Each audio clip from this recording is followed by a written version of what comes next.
Hello. Hi. Hey there. Wow. Hello. Wow. Welcome Meow. back to the past. Yeah. Tap, tap. Samurai Jack. Actually, it's Edgeworth. Hi, amazing. This is More. everything for the whole timer. Yeah. War never changes.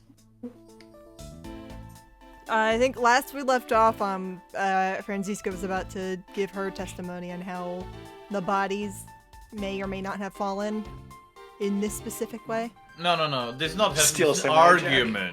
argument. Well, like, listen, it's I'm deaf. mechanically the same as a testimony.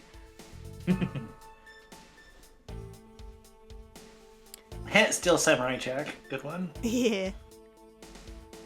It was just chance that Mr. Faraday's body fell on top of Mr. Rel's. The two bodies fell into a pile, which indicates that they attacked each other at the same time. It really doesn't matter in the slightest that they fell in the opposite order. Which I think is the argument that I was making last time. But So now see, I you're don't an disagree with idiot. your... Yeah. You're a big dum-dum. You're a bigger dum-dum. I just know that Franziska's explanation isn't absolutely correct. All I have to do is find a hole in her logic. You're both Very. dum-dums, but as long as you win, I don't care. Yes, Papa. Step-Papa. Don't call me that. Once I do, I can then present her with the evidence that proves the contradiction. Daddy. But young Edgeworth. Even worse.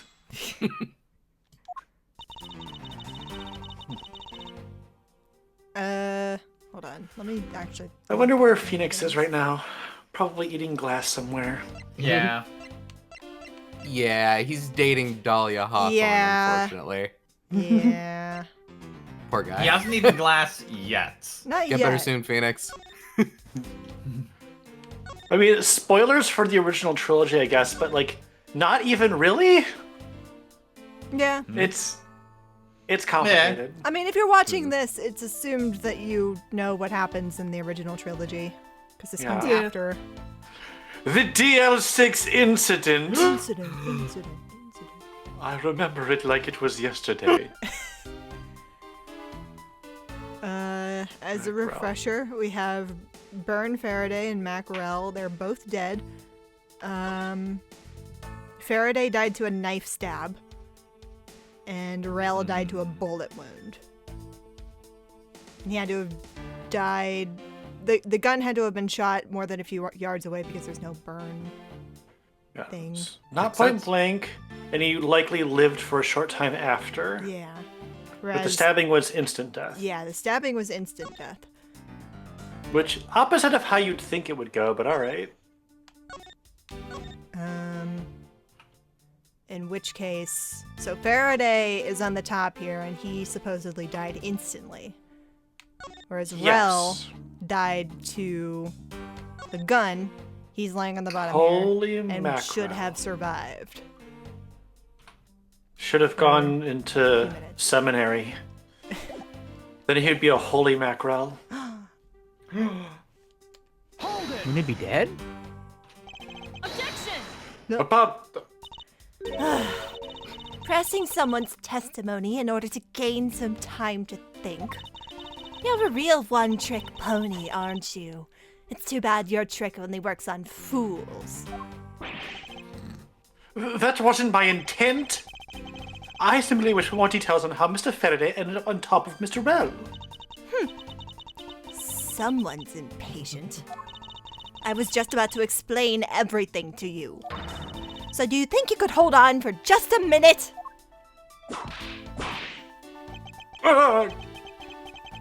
Franziska! I'll make you a deal. I'll hold on if you hold onto that whip of yours.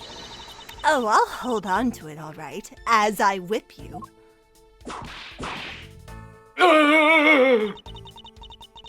Well, now that you've quieted down a bit, I'd like to continue if you don't mind.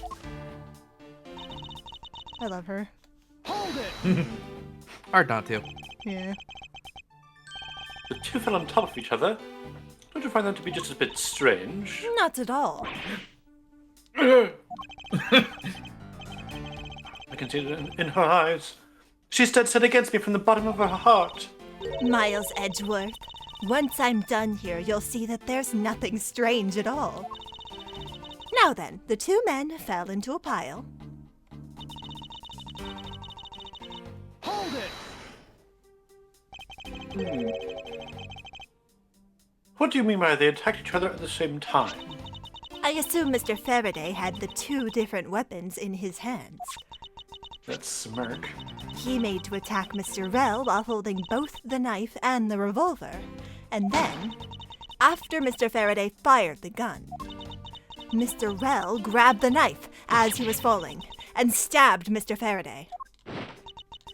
That is how Mr. Rell wound up on the bottom with Mr. Faraday on top. At close range, that is more than possible.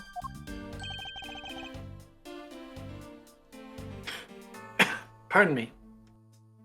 Yes, it's possible, but... Well, if you have any other ideas, then show me what you've got. Oh, I will. And to that extent, I'd like for you to... I am sorry. Are you Stop okay dying. there, brother? Oh, yeah, let me take this line again. Yeah.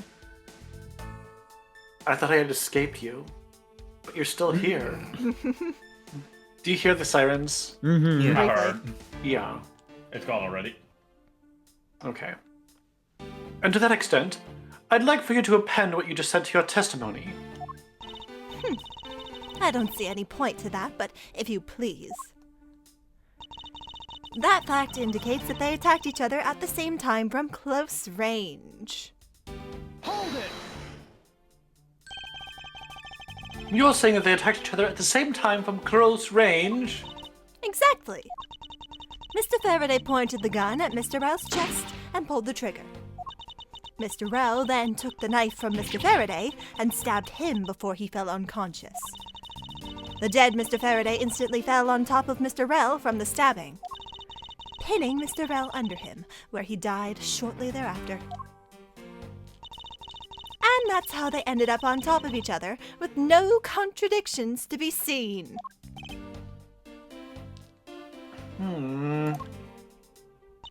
This one's easy. Yeah, this one's pretty easy, but It's impossible. let's just go ahead and present. Yes. Why not? Yeah. Oh yeah, I remember now why it's easy. I can't seem to figure it out. This is a toughie. Yes. Burn marks. Or rather, lack of. Oh, So you believe they killed each other at close range? Sorry, but that's impossible. Just as it is written in the crime scene notes. The firing of the handgun did not leave a gunpowder burn on Mr. Rell's clothes. Therefore, Mr. Rell and the gun must have been separated by a distance of at least 2 or 3 yards. Ah! You little dummy. Yes, this is by far the biggest contradiction. The two bodies are piled up on each other, yet the gun was fired from a distance. And with there being no chance that Mr. Rell moved that far after being shot, that leaves only one possible explanation. What a completely foolish line of foolish thought from a thoroughly foolish fool. If I'm not right, then who was it that made the first move with the intent to kill, huh? Who? A third party! I don't know. The person that attacked first with murderous intent, that would be... I think it might be a third party. I think they thought of the possibility of that last time, right? Could it be? But the window is blocked. The window is barred, yeah. It's barred, but Are you I telling don't me we mean got shit. a locked room mystery? No way. Here in this room, contradictions appear no matter which man we claim attacked first. Thus, there can be only one explanation. There was a third person here. It was that third person who killed both Mr. Faraday and Mr. Rell. and set the bodies up to make it look like a double murder. That third person is the real culprit. Miles Edgeworth, there's just one thing you're missing. Evidence, correct? Exactly. Everything you've said up until now is nothing but a story played out in your head. However, this is where the real test begins. Can you prove that there was a third person involved in this crime? I was just starting to jam to the music. But of course. If a third person was truly here, that fact would resolve in a glaring contradiction. The proof that this has all been a setup made it look like they killed each other. I'll present it and lay bare the final piece of the puzzle that's not yet in place. What is the piece of evidence that proves there's a third person involved?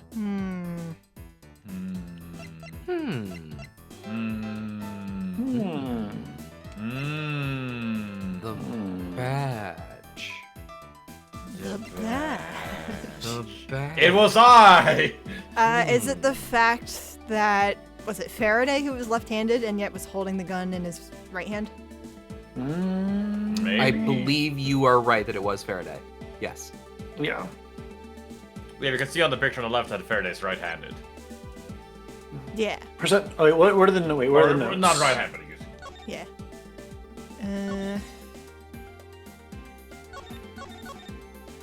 Oh, it's just the a picture. picture is part of it, so the Yeah. picture is relevant if we need it. But this specifically mentions that he was Left-handed. left-handed. Found in Faraday's hand. It doesn't say his left or right hand here, though. I bet So- it's the pen then. I bet it's the pen. Please Sure. don't. I'm leaning towards the... Ooh, have you checked that? I don't think we've actually Ooh. examined this yet. Have we examined High a lot quality- of this? Has a high-quality nib. Seems Mr. Faraday was in the habit of using the very nice fountain pens. Gumshoe! Gumshoe exists! Gumshoe! Am I just like in the corner? I guess well, that's a total opposite of me. I don't get these things at all. I'm gonna go back to the corner. Bye. Well, I think the pens are behind your ear suits you just fine. Really? You think so, Bugs? I can't choose what side it should be on. It should be on the left side or the right side. I keep He has flipping it. one It's on weird. either side. Oh, yes, that's true. Yes, it's just... Man, I knew it was worth something. That wasn't exactly a compliment, Detective. Oh.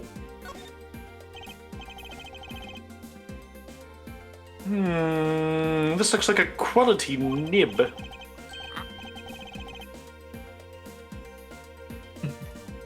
Well, we can test it out, pal. Ooh, this is a really...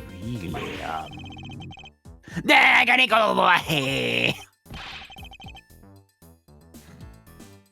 Detective Gumshoe, don't ever play with the evidence like that again. Sorry. Anything The second else? time this week. Whoa. Ah, don't erase me! No! It's an erasable pen. I think that's it. Alright, nothing else important on this pen. Anyways, about this thing right here, though. I think it's the pen. I'm just gonna present the pen. Take that! Okay. Please. Why would that be? Uh-oh. Please. See, I never get a chance to snack in this series. No, you don't. I'm just constantly edging. You're the main character. No. Don't say it like Main that. actors have to be. And now that sentence that I just said is on the internet forever. Doesn't beat Jason. Anyway, this is that very evidence. And how exactly is that related? Do you think you could explain it to me? Look, I didn't hear it until I said it out loud. Uh-huh. Mm-hmm. Uh-huh. Mm-hmm. I'll drink some water. There is no need for an explanation. Oh, I forgot my coat was so snazzy. Oh, well, I had no idea how it's related, so could you explain it to me? Yeah, Gumshoe's beige in this timeline. Yes, well, I'm beige. Let me guess. You can't explain it, can you? Player 2 color scheme.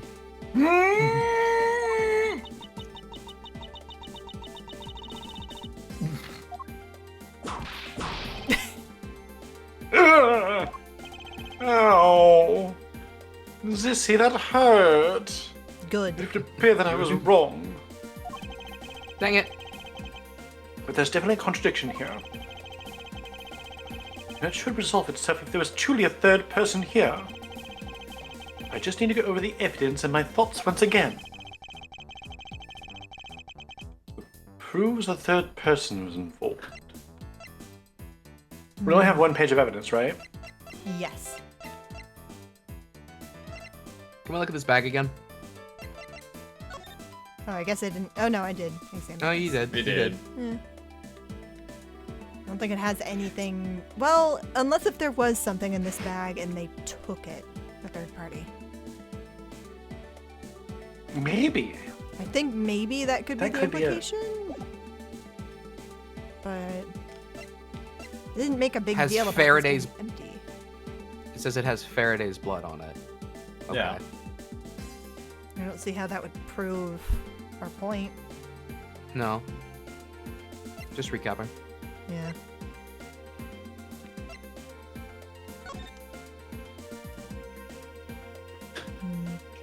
Was the bag found in a place where there was blood on the floor? No, actually.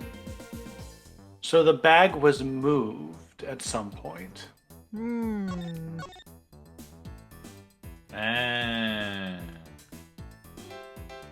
Okay. Fine, I'll present the bag. Take that! Yay! I present my baggage. The gun in Miss Faraday's hand, the plastic bag with his blood on it. I guess the gun could have also worked. These two items point to the presence of a third person. How so?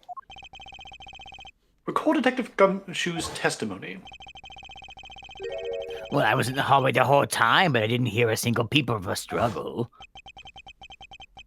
If there wasn't a struggle in this room, then there shouldn't be any plastic bags on the ground. Meaning someone else must have deliberately scattered them around. Do you not see the possibility in this? Disregarding the gun for a moment, there's a high probability of a blood splatter when a knife is used on a person. No. If the culprit held the knife with a plastic bag around it, they could use the bag to catch any blood splatter from when they withdrew the knife. That... Some of What? it, No, that makes so sense. they don't get us on the hand. Yeah, they're trying to keep evidence off of themselves. Are you saying... They Using it as a glove. They used the bag Yeah. as like a glove when they held the knife and stabbed. Okay. That's- Yeah. That's right. Yeah. Okay, I thought the implication was that they put the knife in a bag and stabbed it like that. No. That would work, except that some blood would still come through the hole. Yeah. The And, main like, idea that is wouldn't- just like no proper Okay, footprints. using a bag as a glove makes sense. Then, by spreading a few more plastic bags around, mixing the bloody one in with him, and arranging the room to make it look like there was a struggle between the two, they were able to conceal their presence. GG. No re. Stop staring at me, Gumshoe. Looks like we've still got a long way to go in this investigation. Yes. Objection! Who was that? Was that me? It's she. Yes. It's me. Hey, girl. Oh my God, it's the judge. Yeah. Stop breathing so much. He's so mad. He's angry. I mean, you'd be a little upset if 2 murders occurred in your courthouse, right? Hmm. Yeah.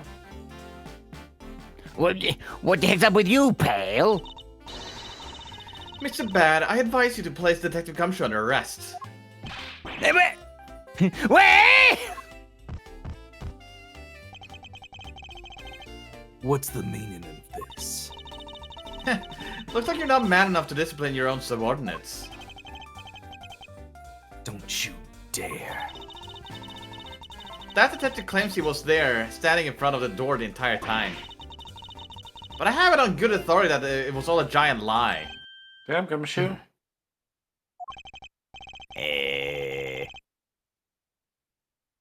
Miss Yu, I ask that you please explain that last statement. I'll let His Honor explain himself. Just a think Oops. this was Jay? Yeah. I saw it with my own eyes, I tell you. During the recess, there was a period of time when there was no one in the hallway. Where? See, Mr. Bad? So I ask you, why would a detective who was supposedly doing his job the whole time want to fabricate such a lie? Gumshoe, did you kill Faraday? Yes. No! there you have it. No. Is that when you shot the That's when you shot the Francisco? gun last time. Of course, that's no. I would never. It would appear that the one who set this whole crime scene up is that detective. Which basically renders his testimony a complete lie and wholly invalid. It looks like your perfect logic has just come tumbling down, Miles. I was still right about the third person. Oh, who cares? I do. Justice! Justice cares! He's not born yet. Maybe. I don't know what that means. Apollo You will. Justice. I know. Miles doesn't know. Oh, that's true. You will one day. I was in the hallway the whole time, but I didn't hear a peep of a struggle. This ant's gonna be important. Was that statement really a lie? Detective Gumshoe, you're now a suspect in the murder of 2 men. Now spit out the truth, or so help me. I haven't lied to anyone, sir, honest. I was really there. I was really there in the hallway the whole time.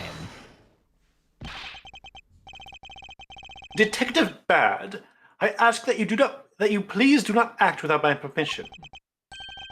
After all, I'm the one that is heading up this investigation, am I not? Don't talk like you know what's going on, boy. All I want is for this investigation to run perfectly. Perfection is the only wish of a disciple of Bon Karma, after all. Therefore, before you take Detective Gumshoe into custody, I'd like to set the record straight on something. And what's that? What should I ask Detective Gumshoe about?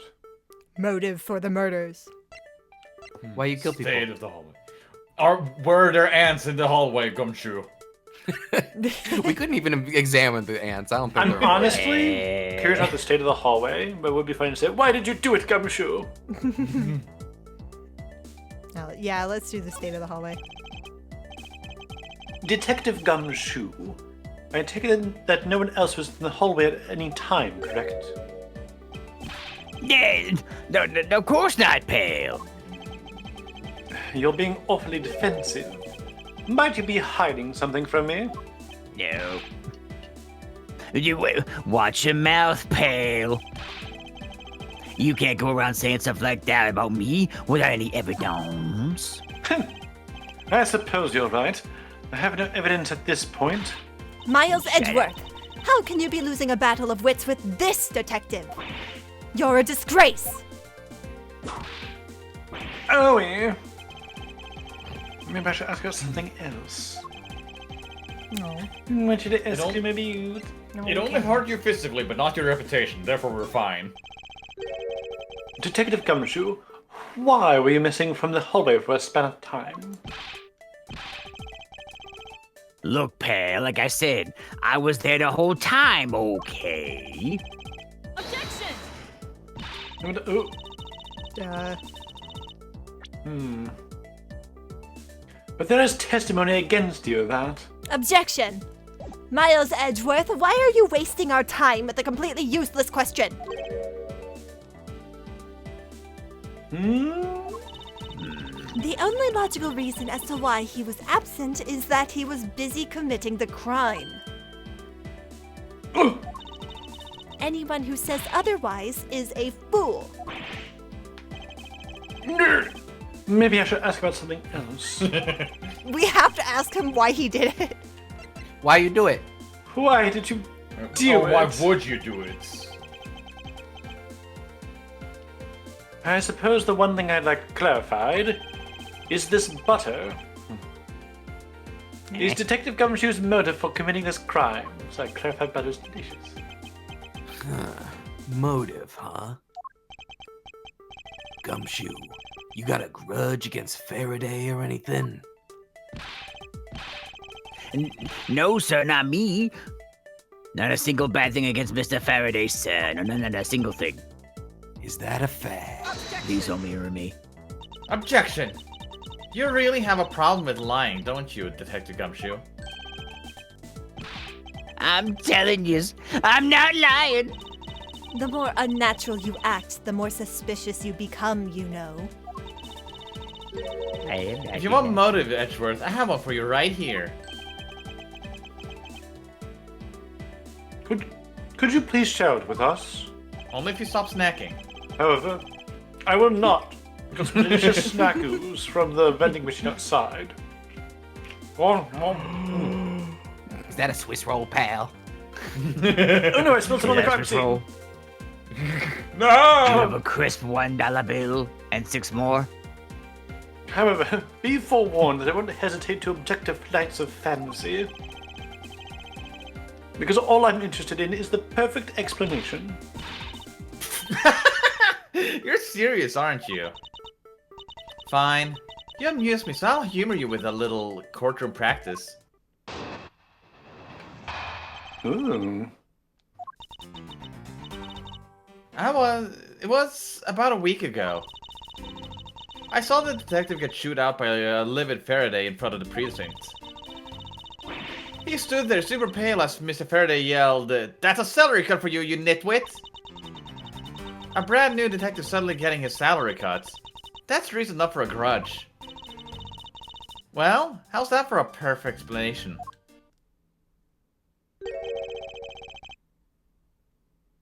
You totally misunderstand me, pal. No matter how mad I get, I'll never hold a grudge. Quiet. We can't trust anything you say. Sir. There's nothing wrong with the motive she proposed, per se. But there are some gaps in her logic that need to be filled in. This used perfect explanation may not be so perfect after all. But how can that be?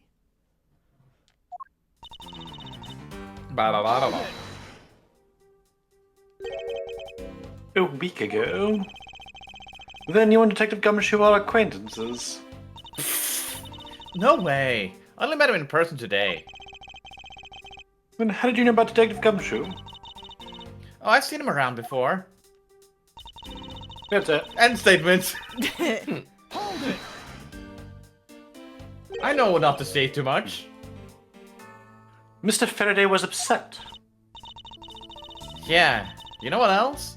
Mr. Faraday isn't exactly known to get angry often. But there he was, totally beat red in the face.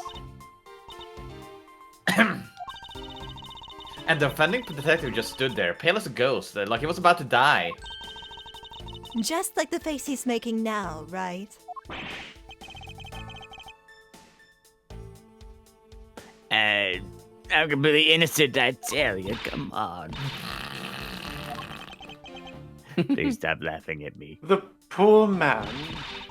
I'm gonna laugh harder now. It was quite the scene with the detective. La la la. You just stood there watching this unfold in front of you. Yeah, I have to say it was really enjoyable too. But that's why I saw Detective Gumshoe earlier. I need to steer clear of him. No way. I thought it was because I had something stuck on my face.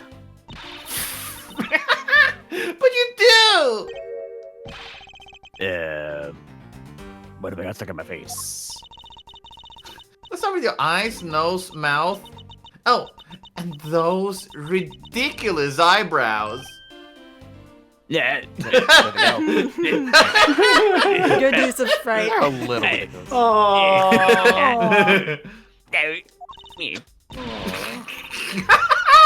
Oh man, messing with your head is just too much fun. Dude, I think she's into you. I Miss have my Hugh, doubts. if you don't mind, I'd like to return you to your testimony now. Sure, why not? You're making her laugh. That's a good Yeah. sign.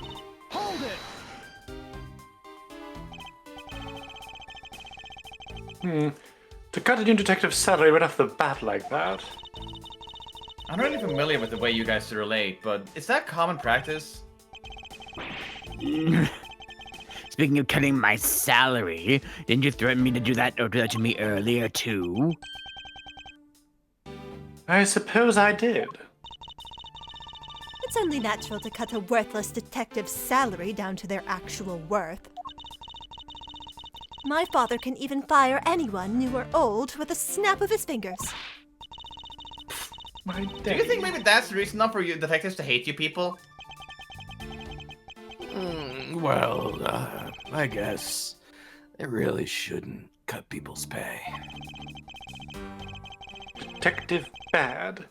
Don't tell me Mr. Von Comber cut your salary earlier. I did turn him down for dinner. Sure he did. You call your explanation perfect. Is it not to your liking? Unfortunately for you, it's just not up to my standards. Oh? Is there something you want me to clarify in that case? What should I do? Yes. Objection? Alright, if you could clear this one thing up for me. Mr. Rel. Yeah. Probably Rel. Yeah. You could explain like Faraday, but Morel was an extra body. Mm-hmm. I understand Detective Gumshoe's potential motive for killing Mr. Faraday. However, what about his motive for killing Mr. Rel? His motive for killing Rel? Like I would know. If there were no clear motive for both of the murders, then I doubt this incident would have occurred. Wouldn't you agree? I hate you. Is there anyone else who might have had a grudge against either of the two men? Or should we look into that ourselves? Oh, in that case, I have absolutely no idea. What? But that's impossible. She must know something. Wait. Can you please not glare at me like that? It makes me laugh. I love her. I didn't even do anything and you're already laughing away. Well, anyway, the way I see it, as long as he has had a motive to kill one of the two, this crime would have played out the way it did anyway. Oh? Would you care to explain your logic? And this time, please try to provide a truly perfect explanation. Perhaps with this, perfect that. Stop being so uptight, or is that a requisite trait for being a Von Karma? Miles Edgeworth, I demand that you shut this rude woman up. Rude. Rude woman. No, we should both said- be you quiet said for round. just 1 second. Women, am I right? No. Well, I guess I'll just have to explain it to you kids. I got More. There's no one out there with a motive to kill both Mr. Faraday and Mr. Rel. All you really have to establish is someone had grudge against one of the two men. Mr. Rell, who happened to be there, became a witness to Mr. Faraday's murder. Therefore, he was killed out of a necessity to set up to look like they had killed each other. Oh, I got it already. Oh, yeah? Sounds good to me. I wonder if that's really true. Is there no one out there with a grudge against both men? Or should we take another hard look at the evidence for this morning's case? The second KG8 incident, as people are calling it, involving an embassy and staff member. This is not what I was thinking of. And the two men who both wound up as suspects in the case. Is there someone else I'm overlooking who is somehow related to them? Who could it be? Edward, I don't think to make me go, oh, my thought is not right. Well, in that case, let me take a look at that document again. Mm-hmm. CC. Oh, the victim is CCU. Yeah. Yeah. So she's angry at... Okay, why is she angry at the two of them for this? Well, Faraday for something, but at the very least for Rell for killing. Okay, Rel killed her? Is that the idea? That's the idea. Oh, and the idea is also that Faraday was the one who ordered the kill. Oh, okay. Got it. Embassy staff killing suspect. You see, Yeah. my thought was, oh, you had to kill the witness, but Faraday fell second, meaning he died second. Okay. Makes sense to me. But I think Edward is really trying to hammer this one in. Mm-hmm. Yeah, I figured it had to be one of these two new characters. There's no one out there with a motive to kill both Mr. Faraday and Mr. Rell. Wrong, because you have a motive. Yeah. No. What about you, bitch? Nuh-uh. Oh, I can't argue with a nuh-uh. So there is no one else who might have a grudge against both Mr. Faraday and Mr. Rell. I suppose no one is a bit of a stretch. But I'm pretty sure no one like that was here in this courthouse today. She's lying through her teeth. We just saw someone like that here earlier. Besides, you don't need to prove that the killer had a grudge against both men.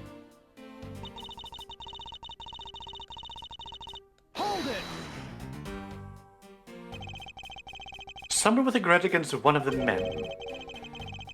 In that case, aren't there plenty of other people who fit the bill? Sure. After all, who doesn't garner score from another simply by being alive? But only one of the, who held grudge and acted upon it by killing was Detective Gumshoe. Furthermore...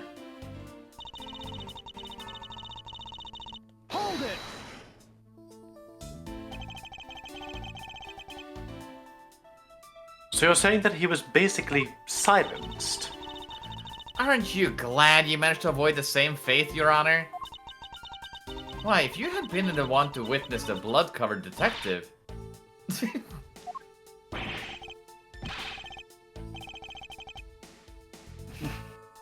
Why would you kill me? What? I could never do something as terrible as that, Your Honor. There's no need for even a second of deliberation. I will handle you. Your Honor, take a look around. We are not in court right now. It would be greatly appreciated if you would stay here with us in reality. You have no power here, Judge. Please forgive me. I know not what I do. The judge and Gumshoe are the same character. Yes. Just with some years behind them. Exactly. Far in the I laughed. future, Gumshoe becomes a judge. Yeah. I don't know if I, uh-oh. Hang on. No. Here's how it works. It's like there's a game set far in the future, and there's the judge, and it's just still described as the judge. But the only way you can tell that it might be Gumshoe is that he does the eyebrow thing sometimes. Okay, that's good. Pal. And says pal sometimes. Yeah. Pal, Your Honor. Anyways, I And left. the little chuckle he does. Oh, you did this.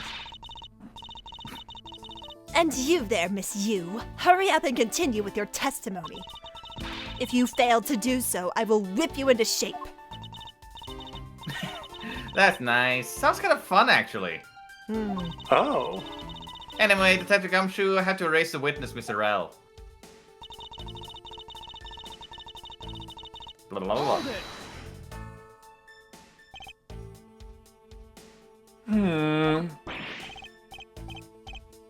I didn't do it.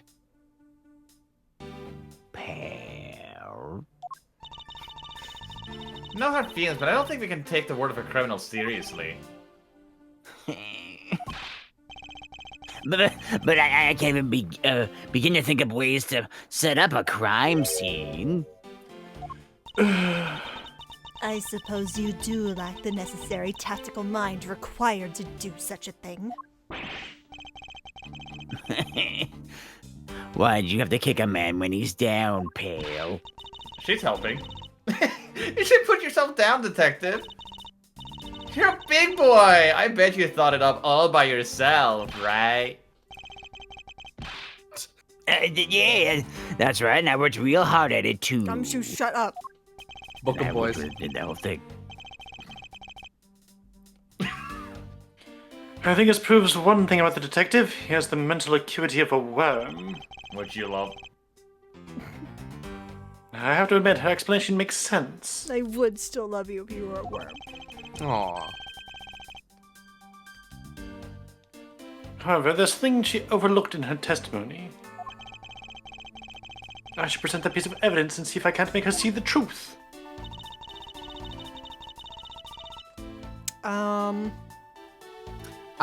I'm thinking it's what we were saying, but I wonder if we picked the wrong person of the two. What do you mean? Like we were thinking it might be you that we were talking about, but is it this guy on the right that we should be thinking about? Because Edgeworth was like, didn't we see somebody like that earlier today? And everybody else is here. True. But hey, the same evidence would still matter. Yeah, it would be the same evidence. You think I should present it here, then? Yes. Yeah. This is the first statement, right? Yes, Yeah. there's no one out there with a motive to kill both Mr. Faraday and Rel. Objection! Yay! Nice. Well, Miss Yu, I believe there's someone you overlooked in making your statement. Or rather, is it because you'd rather not bring this person up? what do you mean? We are looking for someone with a reason to kill both Mr. Faraday and Mr. Rel. I can think of at least one person that fits the bill. He was the suspect in the original KG-8 incident, and a member of the Cadopian Embassy staff, Mr. Manny Cochin.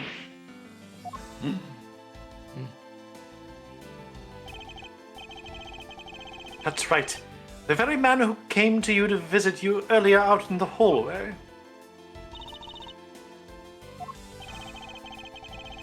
The man who killed a member of the Cadopian Embassy staff, Mr. L. And the man who was the lead prosecutor of the KG-8 incident, Mr. Faraday. Are you telling me that Mr. Cochin has no reason at all to kill both of these men? Well, I suppose you might have a reason or two. You covered for me, pal. Right. Maybe you're not such a bad guy after all. Don't get ahead of yourself. You're still a suspect, make no mistake about that. The perfect evidence, the perfect testimony. These are the only things I wish to hold. But I didn't do it. You will stay under my authority and go investigate Mr. Manny Cochin for me. And remember, You want to investigate Cochin? You'd just be wasting your time. And why is that? Cochin was up in the viewing gallery watching the trial, or so I was told. Every cop in this place has been keeping an eye on the guy since he arrived. Then the only real suspect we have is still Detective Gumshoe. I suppose so. No, wait. Come on, Detective Baddddd. You gotta believe me, sir. I was really in the hallway the whole time, sir. I never took a single step from this room, sir. Okay, then are you saying there was someone else who passed through the hallway? No. There was no one else, sir. Then why should I believe you didn't do it? That is one incredibly foolish detective. Standing right in front of a crime scene all by himself. It's as good as a confession of guilt. Even I have to admit it's a bit strange. Most criminals will fabricate some sort of lie to escape their crimes. And if that detective really wanted to prove that he is innocent, you'd think he would at the very least offer up a spaced out while on duty or the like. Come on, Gumshoe. Time for your interrogation. We'll grab a Swiss roll on the way. Detective Baddddd, maybe you ain't so bad. Detective Good. Aw. With 2 D's. Detective Meh. Miles Edgeworth, I will go on ahead and report this to Papa. And that's, as they say, is that. Right, everyone? Oh, where am I? Well, I suppose we should both get getting back to our real jobs now, huh? Don't waggle at me. Before we do, Miss Yu, there is something I'd like to speak with you about. What is it? What is it? So, what do you want to ask me about? The KG8 incident. Incident. The current case of the murdered Caribbean Embassy staff member. I've heard that people begun calling it the second KG8 incident. Only among you law enforcement types. Law enforcement types. Lol. And what about it? We're a prosecutor. What are you talking about? I'd like for you to tell me everything you know about the original KG8 incident. I'm afraid I can't help you. I don't know anything beyond what was reported in the papers. You know, I believe you know much more. Since you are directly tied to the KG8 incident. I'd appreciate if you stop with the false accusations. Baseless outbursts are used both inside and outside the courtroom, don't you know? I do. But I also know that I do have a leg to stand on here.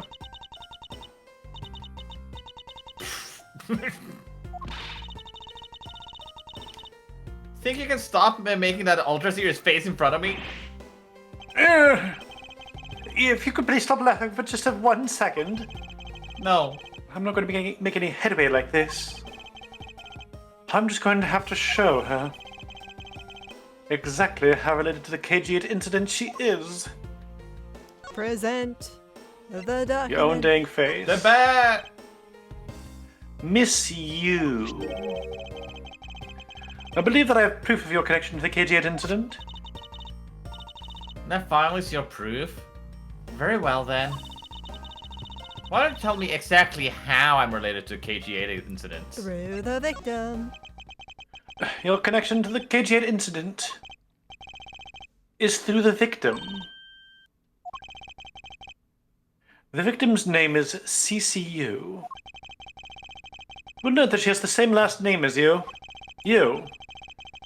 Yeah. Can you really... I've never seen the word you. Can you really still tell me with a straight face that you are not related to this case?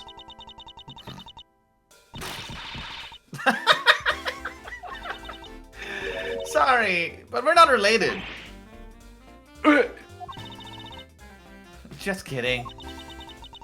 You asked that question with such a serious look on your face. I couldn't help but...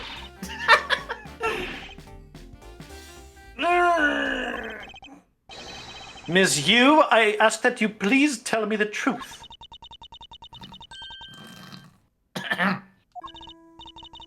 Alright, I'll tell you everything I know. Okay. Or wait, that first one was also new. Yes. Why did Mr. Kirchen want to meet with you earlier? Actually, he came to watch the trial.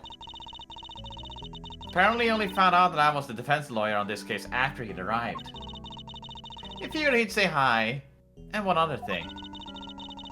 Looks like he couldn't resolve anything this time either. Too bad. What's that supposed to mean? Oh boy, stop with the scary face already! Fine, really. I gave him a good slap across the face. The way she talks about slapping him as though she laughs away is kind of creepy. But it's just as Mr. Baddddd said. He's not related to the double murder. I asked around and people in the gallery claimed that he was in his seat the entire time. Talk about cruel fate. As you guessed, the one who reported the smuggling activities of the Amano group was my sister, CCG.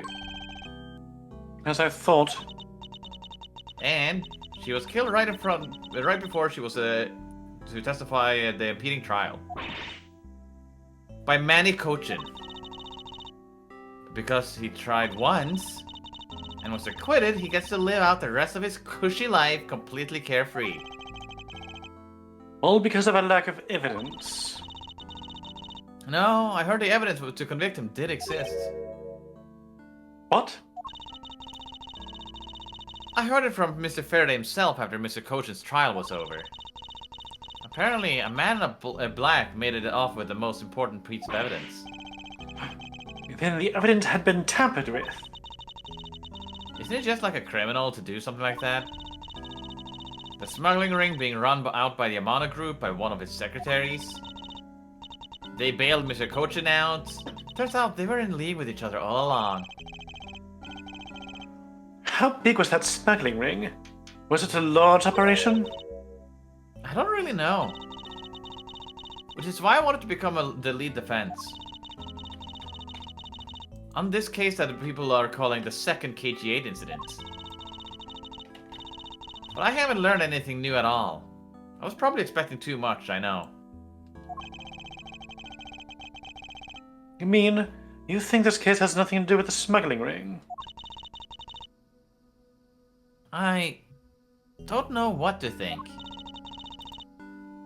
Well, this is all I know. Sorry. Guess I wasn't much help, huh? That's not true. I'm sorry I made you recall such a painful time in your life. Edgeworth, you really are too serious for your own good. I really need to learn. You really need to learn how to relax. You wouldn't want to die of stress, would we? Thank you for the advice, but there's no need to worry. Are you sure? I work in my own way, and I will catch this criminal in my own way as well. You'll see. Look at you with a game face on, ready to go. I'm making no such face. You are totally making such face. Stop. Did you know? Laughter is the best medicine, Edgeworth. Don't you get tired of making such a serious face all the time? I'm charged with making sure that all the criminals of this world are found guilty. I have no need for laughter. There you go, making that face again. Oh well. I got to get going. Traumatized. Oh, poor little Edgeworth, the only boy who's traumatized. My sister died! Wow. Well, you found me there. Damn. I still have a few loose ends I need to tie up, though. Bye. God, I love her. The KT-8 incident and this murder investigation. It is my belief that these two cases are related to each other somehow. Plus, that detective, Detective Gumshoe. It's obvious he's lying, even though the lie is hurting his chances. Clearly, this case is far from over. But whether or not that detective is the murderer can only be determined once I've completed my perfect investigation. Mr. Von Kammer, I swear to uphold your honorable name, or my name isn't Miles Edgeworth. To be continued. To be continued. But Don't no. think about that statement for too long if you've played the first game. Honorable for now. Yeah. Well, The name. Karuma. Tutti to tidjut. There's a man in the background with the fountain. Sir, what is to become of the trial into the Cordovian Embassy staff member's murder? Indeed, since both the suspect and the prosecutor are now dead. The case will be dismissed. In other words, the trial ends here prematurely. Looks like you'll have to wait just a bit longer before your big debut. I suppose it can't be helped. The evidence for this trial will be transferred to you in a little while. Marcus just pointed out the cop on the couch in the upper Yes. Yeah. So, what do you think about the murder of the Cordovian Embassy staff member? And the murders of Mr. Faraday and Mr. Rell? I don't think I win. What an outrageous circus it has all become. That Faraday brought it all upon himself with his naivete. I just noticed that Von Karma's ears are pierced. Yeah, I I'm just noticed that beautiful. Man is styling. It's my band. His arm is pierced too.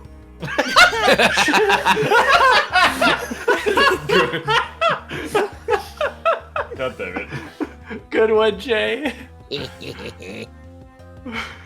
An outrageous circus. Right, sir? I grow aware of this topic, Edgeworth. I'll have you assigned to a different case. His arm is so infected, by the way. It's fine. He got better. Green. Papa, you'll come and watch my courtroom debut next, won't you? I'll consider it. Sir, if I may, please allow me to continue with my investigation. Whatever for. I know that there is already a suspect in the murder of Mr. Faraday and Mr. Rell. However, there is not enough evidence to prove that it was he who committed the crime. I'd like to continue investigating in order to find the perfect proof of his guilt. The perfect proof. Don't make me laugh. A worthless person like you has no right to claim such a thing as perfection. Yes, Papa. I said stop calling me that. Yes, step-papa. It's not much better. Papa, Adopt papa. Daddy. I told you to especially stop that one. who do you think is the real culprit behind these murders? Miles and I, we're competing to see who can find the real killer first. Plus, being able to investigate a real crime scene is a really rare opportunity. It would give us some real-life experience, wouldn't you agree? If you want to investigate this case that much, then you do as you wish. Then you're allowing us to continue? In court, your top priority is to win, and a solid investigation is one of the keys to winning. You have to make sure you become recognized as a first-rate prosecutor, don't we? It wouldn't be very interesting otherwise. I'm returning home now. Edgeworth, Francisca, see to it that I am not disturbed, save for the results of your competition. Yes, Papa. Of course, Papa. I mean, sir. I mean, I'm confused. Sir, can I please have a therapist? No. Yes, Papa. I mean, sir. I mean, Daddy. I mean, I'm going to go to my room to cry now. I'll put on my earplugs again. Of course, sir. Thank you. Francisca, thank you. What are you thanking me for? Your logic earlier was built on that scruffy detective's lie. That means the competition's still on. Yes, just as you wished. I couldn't let you get off so easily. Now then, let's see how well you fare on the investigation from here, Miles Edgeworth. I know we don't have enough information yet. So my first order of business will be to question anyone involved in this case. Okay.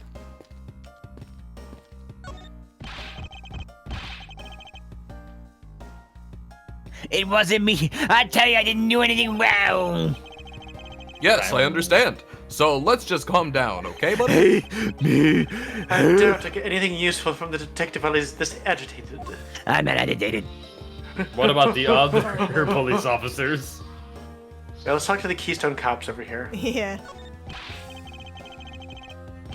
Who wants him? Wow, this thing is so incredibly detailed. My inner modeling fanboy is impressed.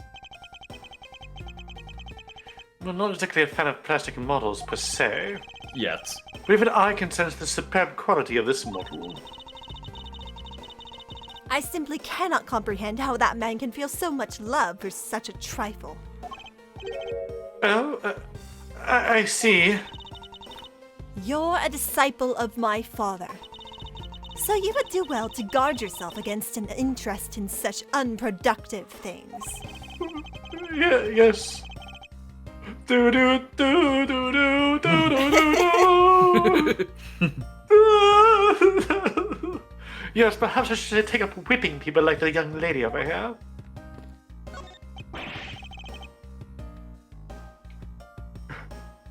Oops. I can't stop the water, sir. It seems that the man who was here earlier broke it by drinking from it too much. Bunch of fools who pretended not to see the foolishly foolish actions of a foolish fool. Well, then why don't you lend the officer a hand? As if I should have anything to do with this. Besides, that water-drinking fool's mouth is the thing that officer should be covering. Let's give that officer a description of the water guzzler later. She seemed to have quite a grudge. Sounds to me like someone wanted a drink. Hello! Hi. Can I talk to you? Thank you. What's the matter, officer? I've been standing here forever, sir, and I'm ready to go to the bathroom.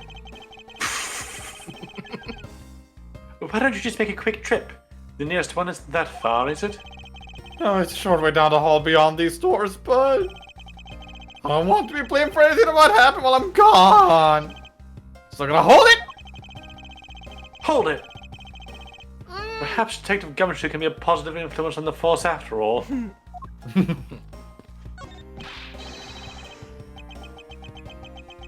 Sir, nothing to report, sir. Is there no one who will make this man take responsibility for his actions on the job? Looks like we have no choice but to report this to Papa. Then this guard can have a fun in a waking nightmare after being awakened from his dream. Actually, that's not. I kind of feel sorry for him now. Oh, I can go through the door. Oh, wow. Oh, hey. Oh, Ah. wow. Being able to walk in this room is weird. We can be the judge now. Steal the gavel, steal I the want gavel. to be the judge. Yes, yes. This must be the judge's desk. You can tell by the gavel sitting on top. I had a dream once that I was being squashed from above by this gavel. You're such a weakling, Miles Edgeworth. You have no idea how frightening it was. Aw, Nick had the same dream. That's true, they did. It's the viewing gallery. This is where the riffraff sit when they come to watch. It's situated at the same height as the judge's bench.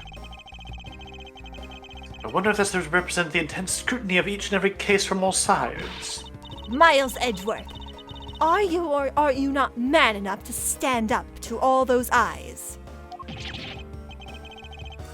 What sort of... of course I'm man enough! I'm a manly man! Good for you. Well, I like manly things. Football. Yes. The beautiful game. Any day now, I'll be taking my rightful place behind this bench.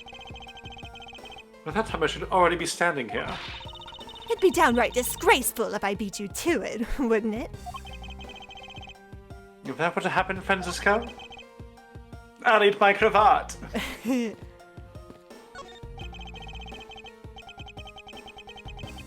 It's the defense attorney's bench. Phoenix, I'd probably be standing... Pardon me. I'd probably be standing on this side of the courtroom if that incident hadn't happened. The What do you DL6 incident! Ah. I remember it like... What are you thinking about? Daddy. Lately, the more wrinkly your face becomes, the less I'm able to read what you're thinking. Well, I never. I'll have you know I don't have a single wrinkle upon my youthful brow. Oh, Behind Got each me bench. thinking it. Neat. it's the witness stand. I'll make sure that each and every person that ever stands here will be found guilty. There are others besides the defendant that stand at this podium, you know. I don't care. Just make sure you never end up standing at one of these. Or you'll be sorry. I'll keep that in mind. Also, it's not a podium, it's a lectern. Potato, potato. That makes a librarian.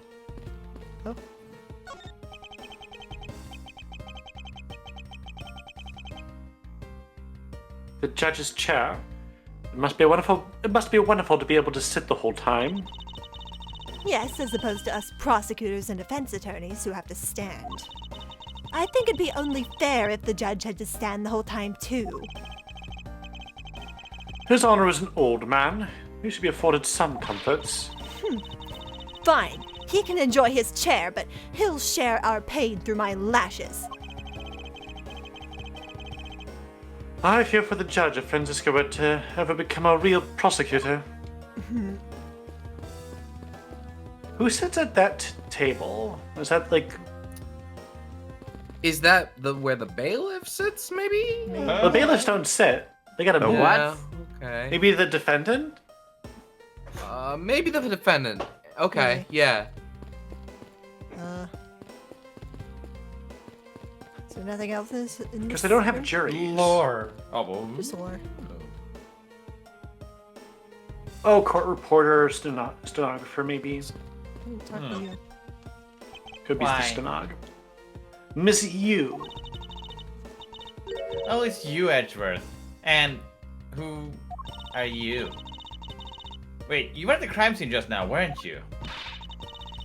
You should be disbarred for not knowing who I am. I am Francisca von Karma, and I am about to become the successor to the family name. You misspoke. Fuck you. You're funny. About to? Guess that means that for now, you're still just another kid. In which case, it's only natural I didn't know who you are. What?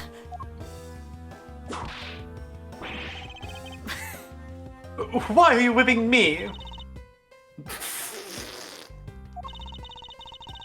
Anyway, looks like they're planning to hold the evidence a bit longer. There's one thing I can't stand. If there's one thing I can't stand, it's waiting. I'm terribly sorry, but I have a few more questions to ask of you. Look at you, eyebrows scrunched with lines on your forehead. And a youthful brow. Sure. And that to ask of you. What exactly is so funny? You. Sorry, I'm just bad at dealing with a super serious atmosphere. Apparently, they failed to teach you proper behavior at a crime scene in law school. I feel much better now. So what is that you want to talk about?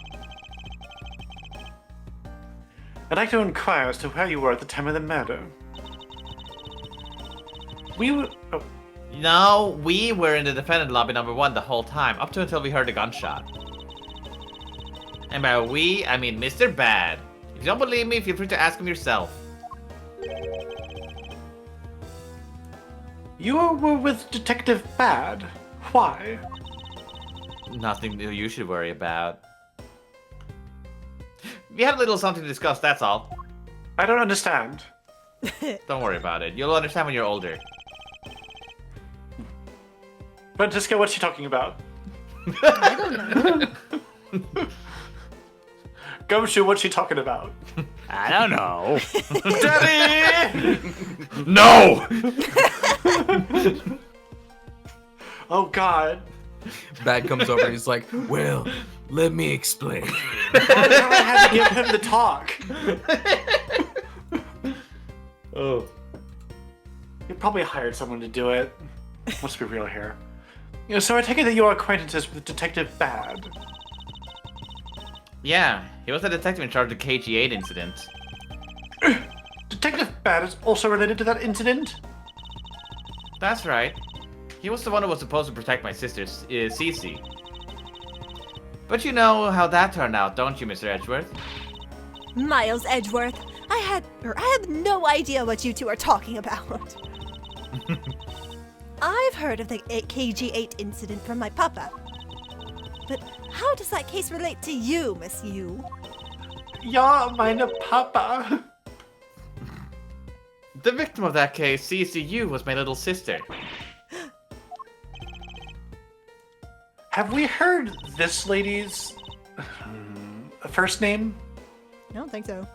I think we did. Court record Check also, too. profile. I think I know it, but Like, is it also a wait, is she not here? Oh no, I don't know there who she she is. is. Callisto. Callisto? Callisto. Okay. Alright. This is like, cause like CCU, it's all letters. Yeah. You're making that super serious face again. I'm fine, really. I should make it a point to rub the salt in his wound wounded pride every time I see him. The way she talks about doing that as she laughs away is kind of creepy. Oh, speaking of Mr. Bad, and he and Mr. Faraday, Uh, I'd say they meet up just about every single time the Yatagarasu made a move. It was practically a given that the two would meet up at every one of the crime scenes. I see. He did mention that he's in charge of the Yatagarasu investigation earlier. Perhaps I should ask her what she knows about the Yatagarasu in more detail. I have so many lines! You have so much to talk about. Claim that at the time of the murder, you were with Detective Bad. But don't you lawyers usually discuss the trial with your clients during a recess? We do, and that's what I was planning to do. But Mr. Faraday was being rather threatening and he dragged Mr. Rell away. After that, Mr. Bad came into lobby number 1 and we just stayed there and talked. Is my conversation boring to you? Was that audible? I just heard a gasp. Oh. But what did you talk with Detective Bad about? Nothing interesting. I just insulted him some. Talked about how the trial was going, and then insulted him some more. It's an insult sandwich, you see. Bloody! When she's not laughing, her mouth seemingly spews nothing but insults. Anyway, Mr. Bad and I were in the defendant lobby number 1 when the murders occurred. So I really can't tell you anything about the hallway or lobby number 2. I see. Mackerel. I'd like to ask you a few questions about your client, Mr. Mackerel. Now, your client first claimed to be the Yatagarasu, is that correct? Yeah. Once I heard that it was the Yatagarasu that made off with the evidence from the KG8. I began to ask Mr. Rel all sorts of questions, but to no avail. Turns out Mr. Rel was not the Yatagarasu. He had just made it up. He made it up. Mr. Rel's crime was caught on tape by the security cameras. But there is no footage of him sneaking into the Kuropian embassy itself. Hold on for just 1 second. Then, you mean to say that you knew that he was not the real Yatagarasu? And that he was just another cold-blooded killer? And you were ready to defend him? Yes, that's right. I see. So a defense lawyer is actually just someone whose job it is to cover for criminals. That's why defense lawyers are so detestable. But they are no match for us Von Karmas. Oh, is she angry? I don't believe it! You're serious! Why don't you save that face for something really worth being serious about? And Edgeworth, do you remember what I said earlier? I have my own agenda. I'm still on the hunt for leads regarding the KG8 incident, alright? And for that, you have not a single qualm about defending a known killer. Don't put words in my mouth. I said no such thing. The only way I had to get close to Mr. L was to be his lawyer. I had no intention of covering for him ever. So don't you dare suggest what I was going to. I'm sorry. Forgive my rashness. Miss Yu, I was wondering if you could tell me about the Yatagarasu. The Yatagarasu, huh? I don't really know much about that character myself. But I do get a lot of consultation requests from companies to defend them. Requests from companies? The Yatagarasu isn't some petty thief out for money, you know? All right then. Perhaps the Yatagarasu is in the business of stealing people's lives. You're not very funny or witty, are you, little Miss Von Karma? Ugh. She can be. Oh. Francesca, be careful about who you whip. Choose carefully or you may be sued by law. There. I chose carefully.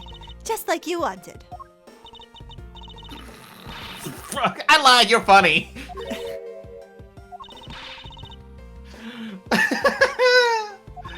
Oh, that just now was hilarious, little missy! Of course it was.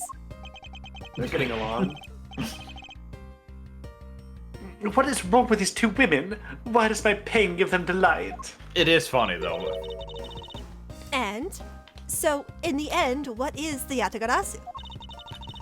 I have to say, I had never even heard of this thief when I was in Germany. The Yatagarasu deals in information.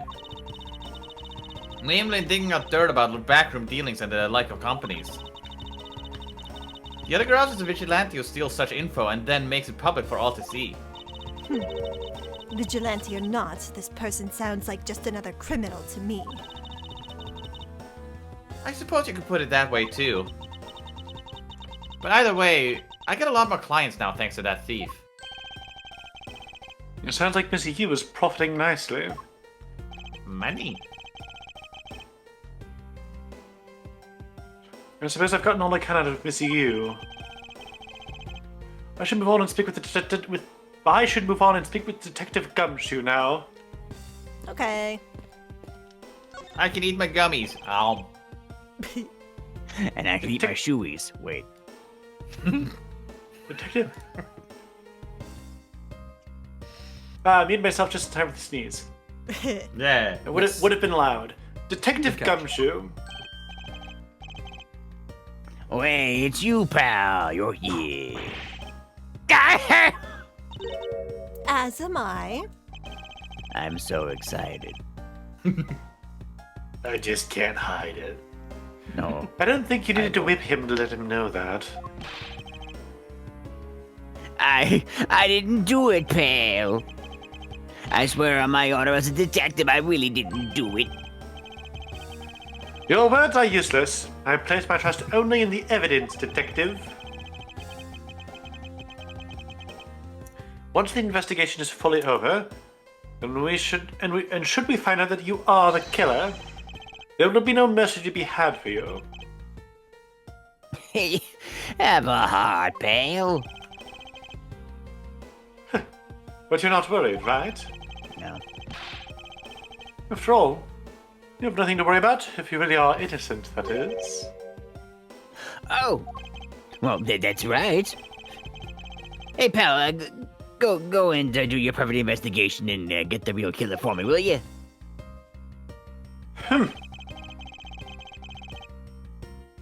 I would have done so, even if you had not requested me to, detective. What is your motive? Why did you do it? Yeah. Why did hold you on. do it? So you, Mr. Faraday, had a small meeting last week, did you? And what exactly did you do to make him so angry? I don't know, I just spoke. Angry. Oh, I just had to hit the bad the same thing myself, pal. Turns out he was mad at me because on my very first day as a detective, I reported in my usual post instead of the criminal affairs department. By the time that I got down to the criminal affairs, I was really, really late. And that's when he gave me the huge speech. I remember doing the exact same thing in elementary school. On the first day of school every year, I'd always wind up going to my old classroom. You made a mistake. And you And admitted don't it? you And you dare admitted it. tell anybody about it. Oh my god. No oh my one god, will oh my ever god. believe you. She's this confident I'm gonna get into the death sentence. I'm not sure what to do here. See, she walked into her old classroom so confidently that like the rest of the class and the teacher had to move into there. How pathetic for the detective to be comparable to a mere school. I'm gonna take that back. How? Hi. Can I look at the history, Yeah. please? How pathetic for the detective to be comparable to a mere school child. You claim to be standing guard in front of the door to lobby number 2 during the recess. However, when did you receive the order to do so, and from whom? Earlier about 3:20, and from the detective Bad Pal. Today's trial really took a crazy turn. So I was told to make sure that nothing happened to Mr. Faraday, and I did everything that I could. Don't sass me. And yet something did happen to him, correct? What? It looks like it was a total waste of manpower to assign you to guard duty. Your words sting worse than your whip, you bitch. Oh. So it was Detective Bad who ordered him to stand guard, hmm? Uh-huh. Now then, Detective Gumshoe. Is there anything else you'd like to tell me? Nope. Not a thing, pal. In that case, allow us to take a look at what you are carrying on your personage. Wait, no, you can't do that. There's nothing of any particular value here. Well, my handcuffs and badge were confiscated by the detective Bad, so, And what is that open envelope I see sticking out of your coat pocket? Hands off, pal. Just show it to us already.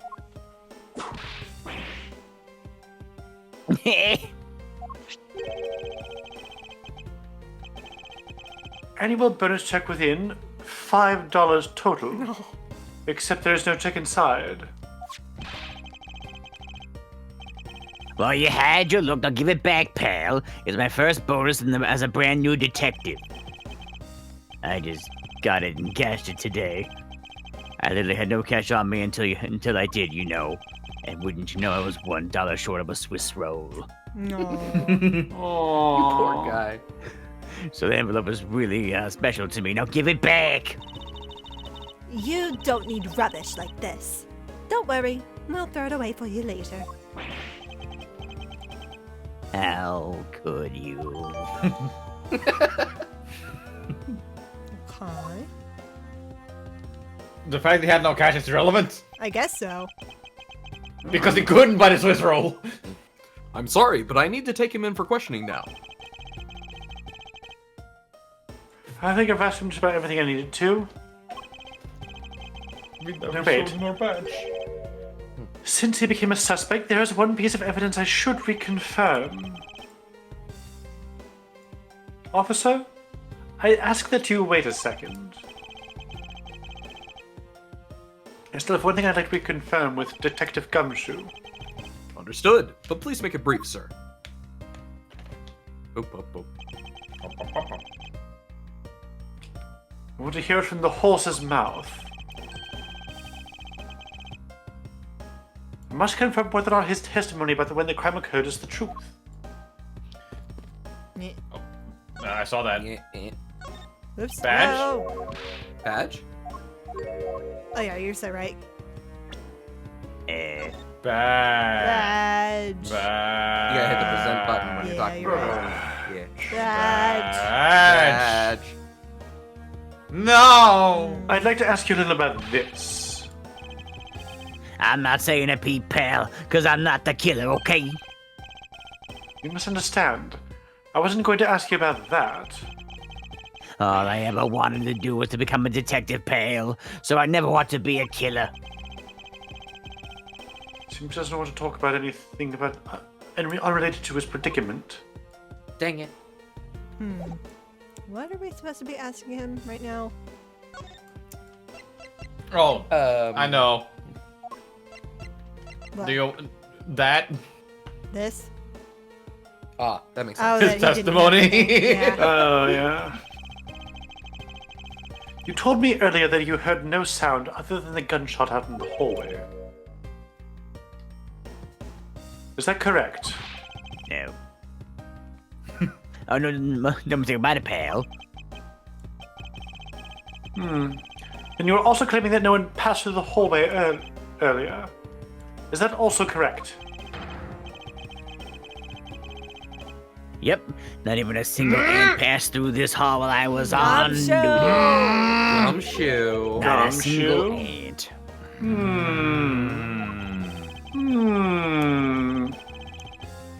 You do realize that the lie you're telling is only making life more difficult for yourself.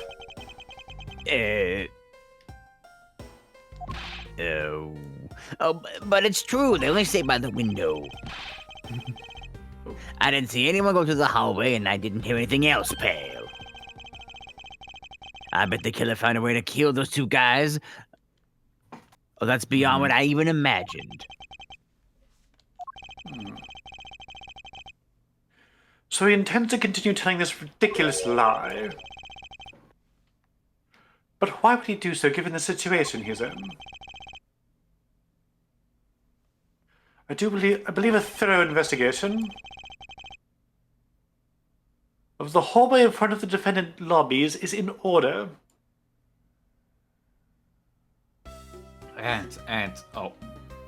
She. Yeah, you would know.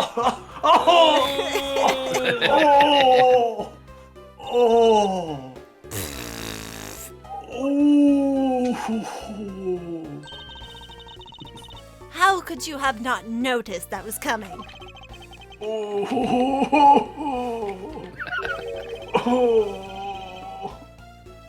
Right in the perineum. Oh. Was it?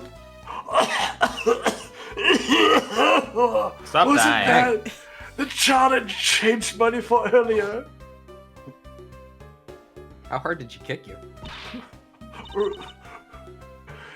Thanks, not that's just the exactly what I strength. needed. It was the placement. Oh. Kids can sometimes be so cruel. It looks like she dropped something. Swiss roll! This Nice. was Oh my irrelevant. Can you believe it? Oh my god. I was Got just you. joshing. It's your lucky day. Oh my god. Maybe we should arrest the girl. She might turn out to be a valuable lead. I believe some sort of punishment may be dealt. I believe some sort of punishment may need to be dealt the next time we meet. Oh. I believe I've asked all that I need to. I believe I've asked all that I need to of this man. Now for Detective Baddddd and the judge. We have to confirm who was correct, the judge or that scruff face, right? I suppose we should inspect the hallway in front of lobby number 2 next, then. I suppose so. Shall we head on over, Francisco? Let's do it.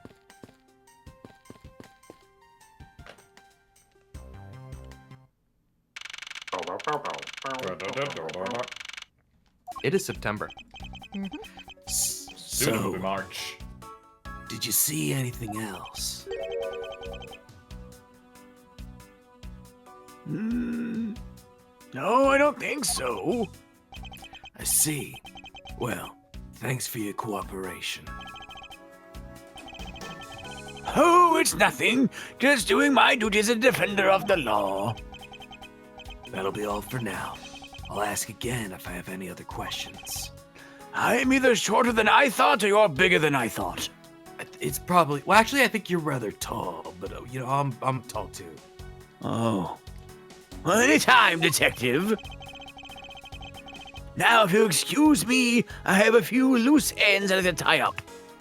Swiss roll. See, now we can compare. See? Oh, you're the Hot new dog. prosecutor, Miss Von Karma recommended, yes? Hot dog $7. Jerky $9. That's some expensive orange juice. Ham sandwich $8. Orange juice $9. That's Milk crazy. $7. Swiss So rolls big. $6. These prices are. I don't understand these prices. You're not supposed to. Pardon me. Okay. Back to it, Miles. My name is Miles Edgeworth, Your Honor. And I'm Manfred von Karma's daughter, Franziska von Karma. I'm set to become the successor to my genius father any day now, Your Honor. I see in the hole!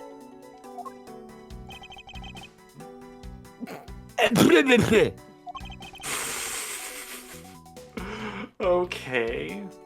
Are you alright, Your Honor? Please feel free to just refer to me as Miss von Karma, Your Honor. As for him, just Edgeworth is fine. Apparently, somebody doesn't feel that I'm Miles, worthy of a tell me proper the- title. Oops. Ah! Blink. Sorry. How dare you!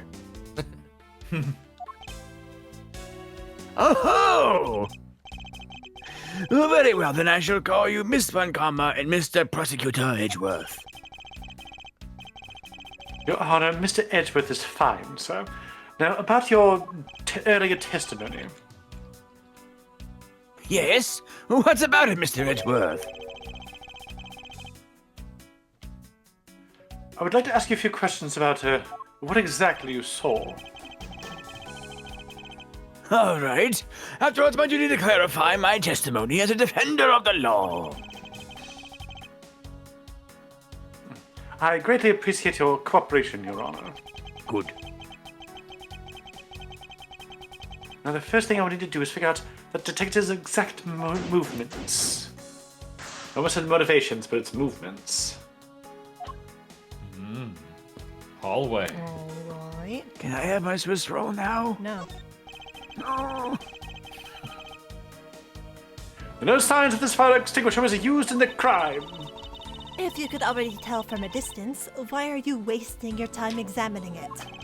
I'm just such a fan of fire safety. Francisca, let's not try to rush our absolute genius. He's making making a a most most ridiculous looking face.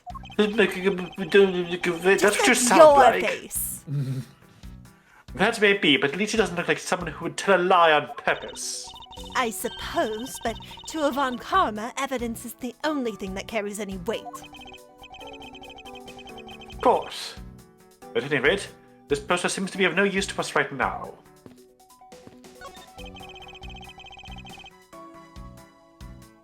Have you found any suspicious fingerprints, officer? Nope. Just the fingerprints of those involved in the case, sir. I ran a dust 3 hours ago. I remember I was the forensic guy. Oh, yeah. Yeah. Is this the same guy, do you think? I'm assuming I have the swapping thing. You're both beautiful. Thank you. I guess we know all of the players in the case then, huh? It would appear that way, but I have the nagging feeling that we're missing something. And I suspect that's what we're missing is hiding right here in this crime scene somehow.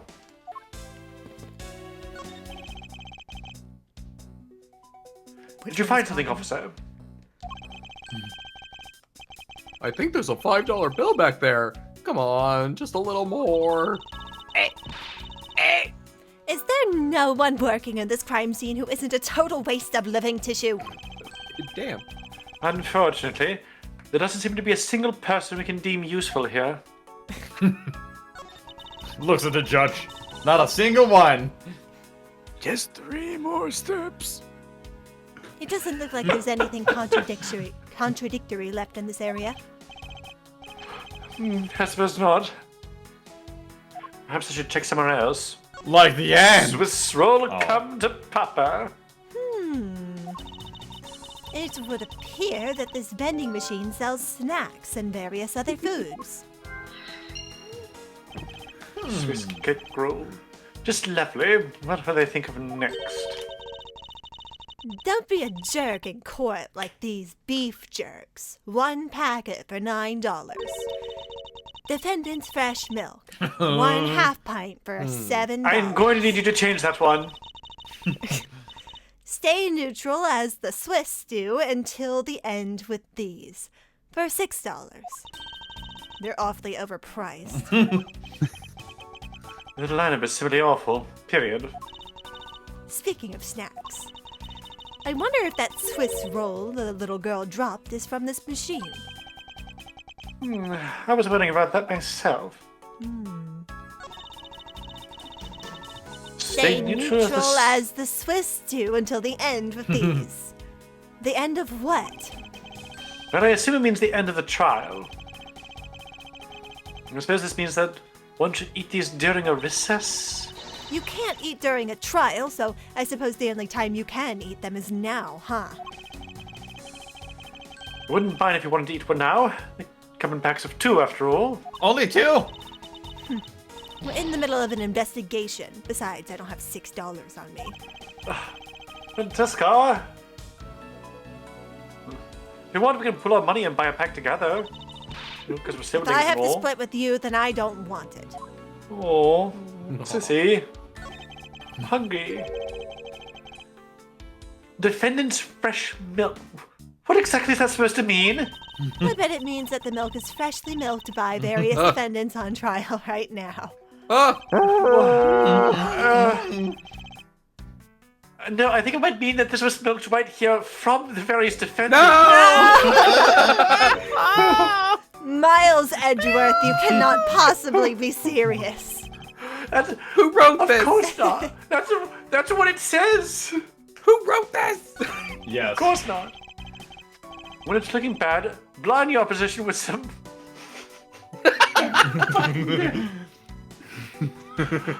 I'm glad that that's the tagline they went with. When it's looking bad, blind your opposition with some OJ. Are they promoting violence? Don't worry, my whip will make sure that anybody following this advice won't be for long.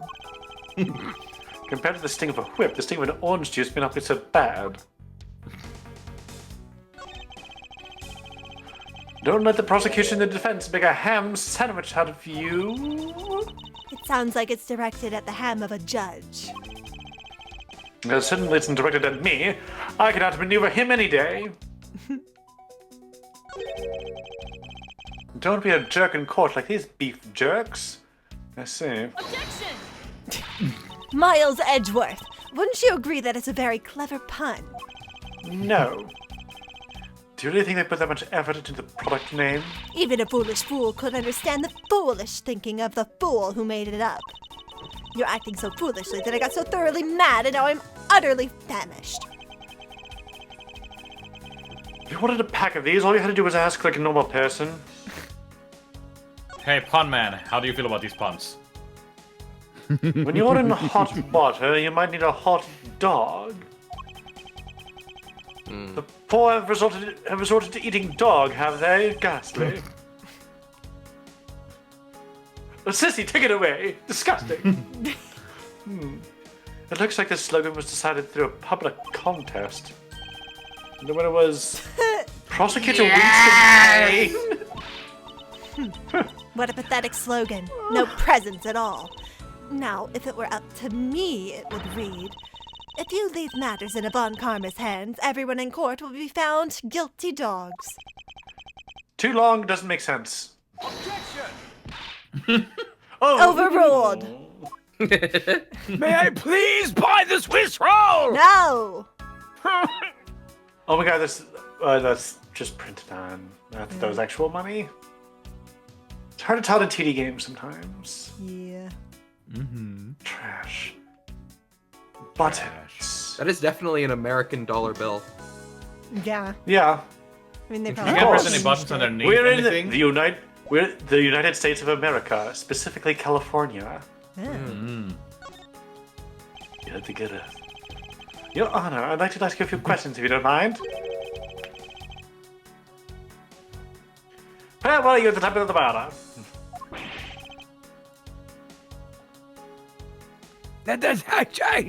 Do you suspect me of something? No, nothing of the sort, Your Honor. Very well, you may continue with your testimony. Your Honor, it's your testimony I'm after. Oh, I had no idea you were chasing after me or my testimony. I'm getting a sense that I might want to avoid being in a trial run by this judge. You'll want my brother, yes? Oh, hello there. Let's see here. Now then, how should I put this in? Oh, these are some pretty good Swiss rolls, eh? I would love to know. When you get to be my age, you need to pay more frequent visits to the restroom. If you go take a look through the window at the end of this hall, you'll see a small window. That is the window of the men's restroom. In other words, you can clearly see into this hallway for the men's restroom. Oh, of course. When I was going into the restroom, that detective, Gumshoe, is it?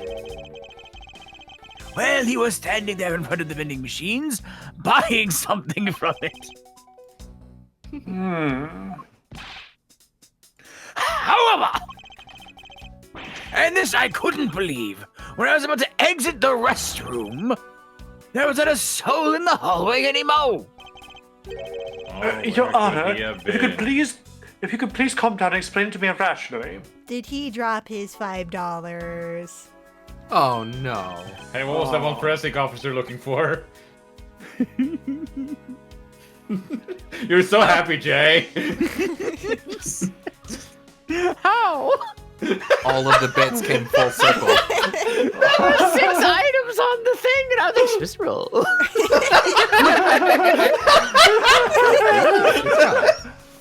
I am Gumshoe. Oh, I'm really sorry. Please let me regain my composure. I was really suspicious. That's all that my finely honed judge's intuition said. Although well into the murders occurred, Oh, well, until the murders occurred, I just sort of brush it off.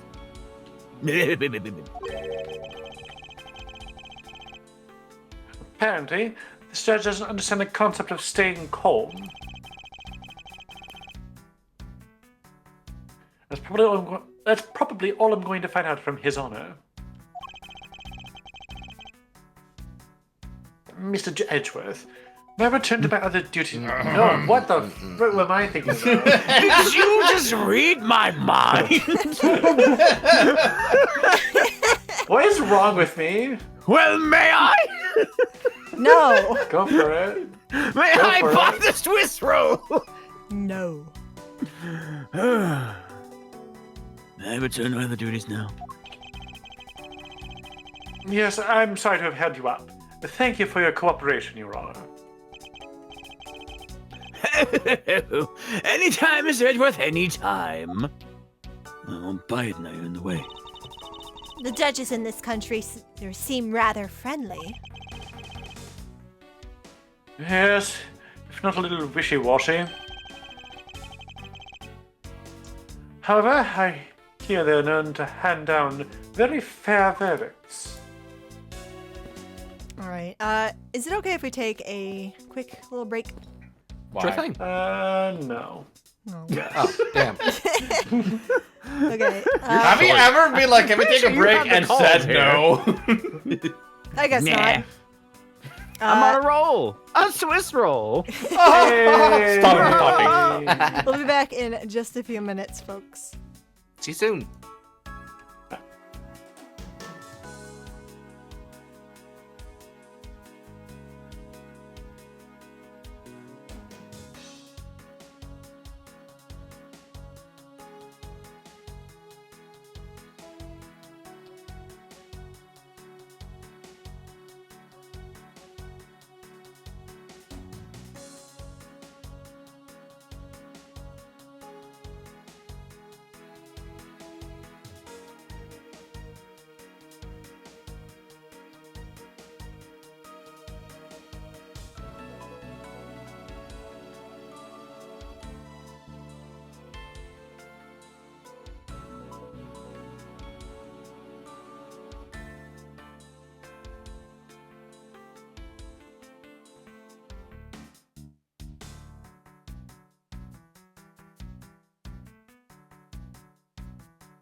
Hello. Taps, what is that? Oh. That's not me! Why would you think it was me? Because you're the one that usually does this. Jay, Yeah? Something wrong? why are you a Swiss roll? No one gave it why to me. not? Looks No like one a was given Swiss to roll could actually kill you. Man, can I actually look at this? Finally. Finally! I'm on Why is rest. there no curtain? And why would there be a curtain? It's a bathroom! Don't worry The about ants are hard at work carrying their food home. It's a marvel that they can pick up such comparatively large objects to their size. Well, if you want to carry the mighty Von Karma name and not be squished under it, you better work extra hard, just like these ants. The same goes for you, Francisco.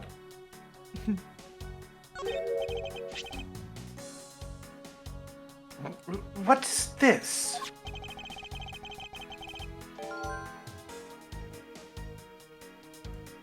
It's a pink-colored piece of trash, made of rubber. it. No, I know what it is. I do too.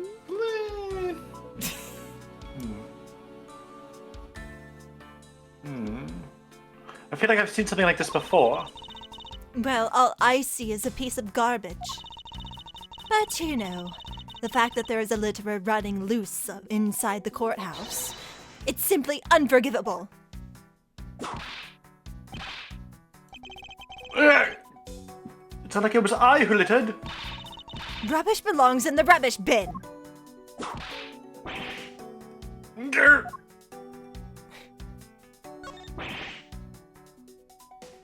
Grr. What's the matter? I pricked myself on one of these cactus's needles. I didn't think the needles on this thing would be so sharp. Well, what did you expect? Can you imagine how bad it would be if you were hit on the head by one of these? Anyway, this cactus seems to be unrelated to our case. Do you really think so? Because I believe that this cactus sitting on this windowsill is completely related. Yeah. Blech. It is. Oh? Well then. I'd look forward to your explanation of how exactly it is related.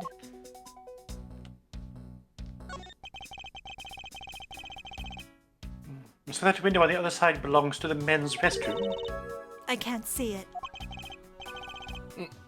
At your height, I'm not surprised, Shorty. Short. Perish! Short. Sure. Ah! No! I guess short people have feelings too. Is that true? Short people got nobody. Anything else? Doesn't look like it. Alright, how about you? Detective Bad, I have something I wish to inquire about.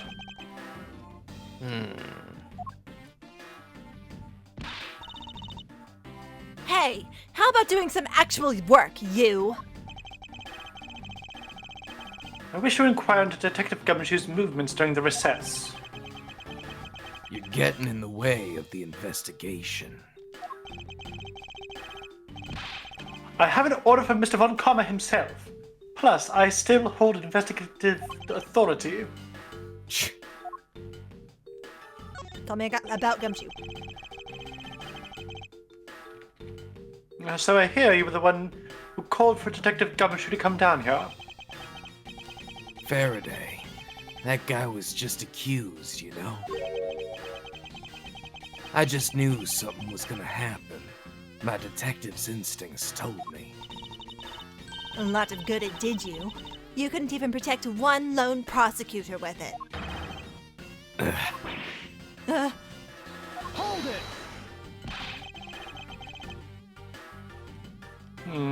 Francisca, I think you need to apologize. I'm sorry. I'm terribly sorry, Detective Baddddd. Please continue.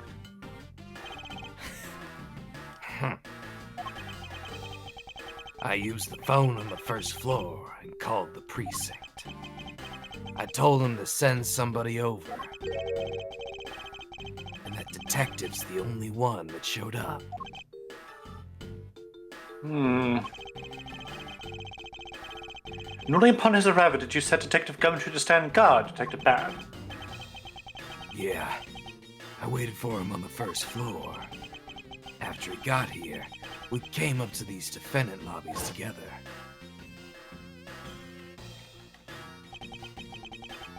As we entered this hallway, we ran into you. She told us that Faraday was really no. Are you confused? I don't mean you. I mean, no. And that he dragged Rel off to lobby number 2 to have a word or something. And that Faraday had said to not let anyone interrupt him. So what choice did I have? All I could do was tell the big lug to stay on guard outside.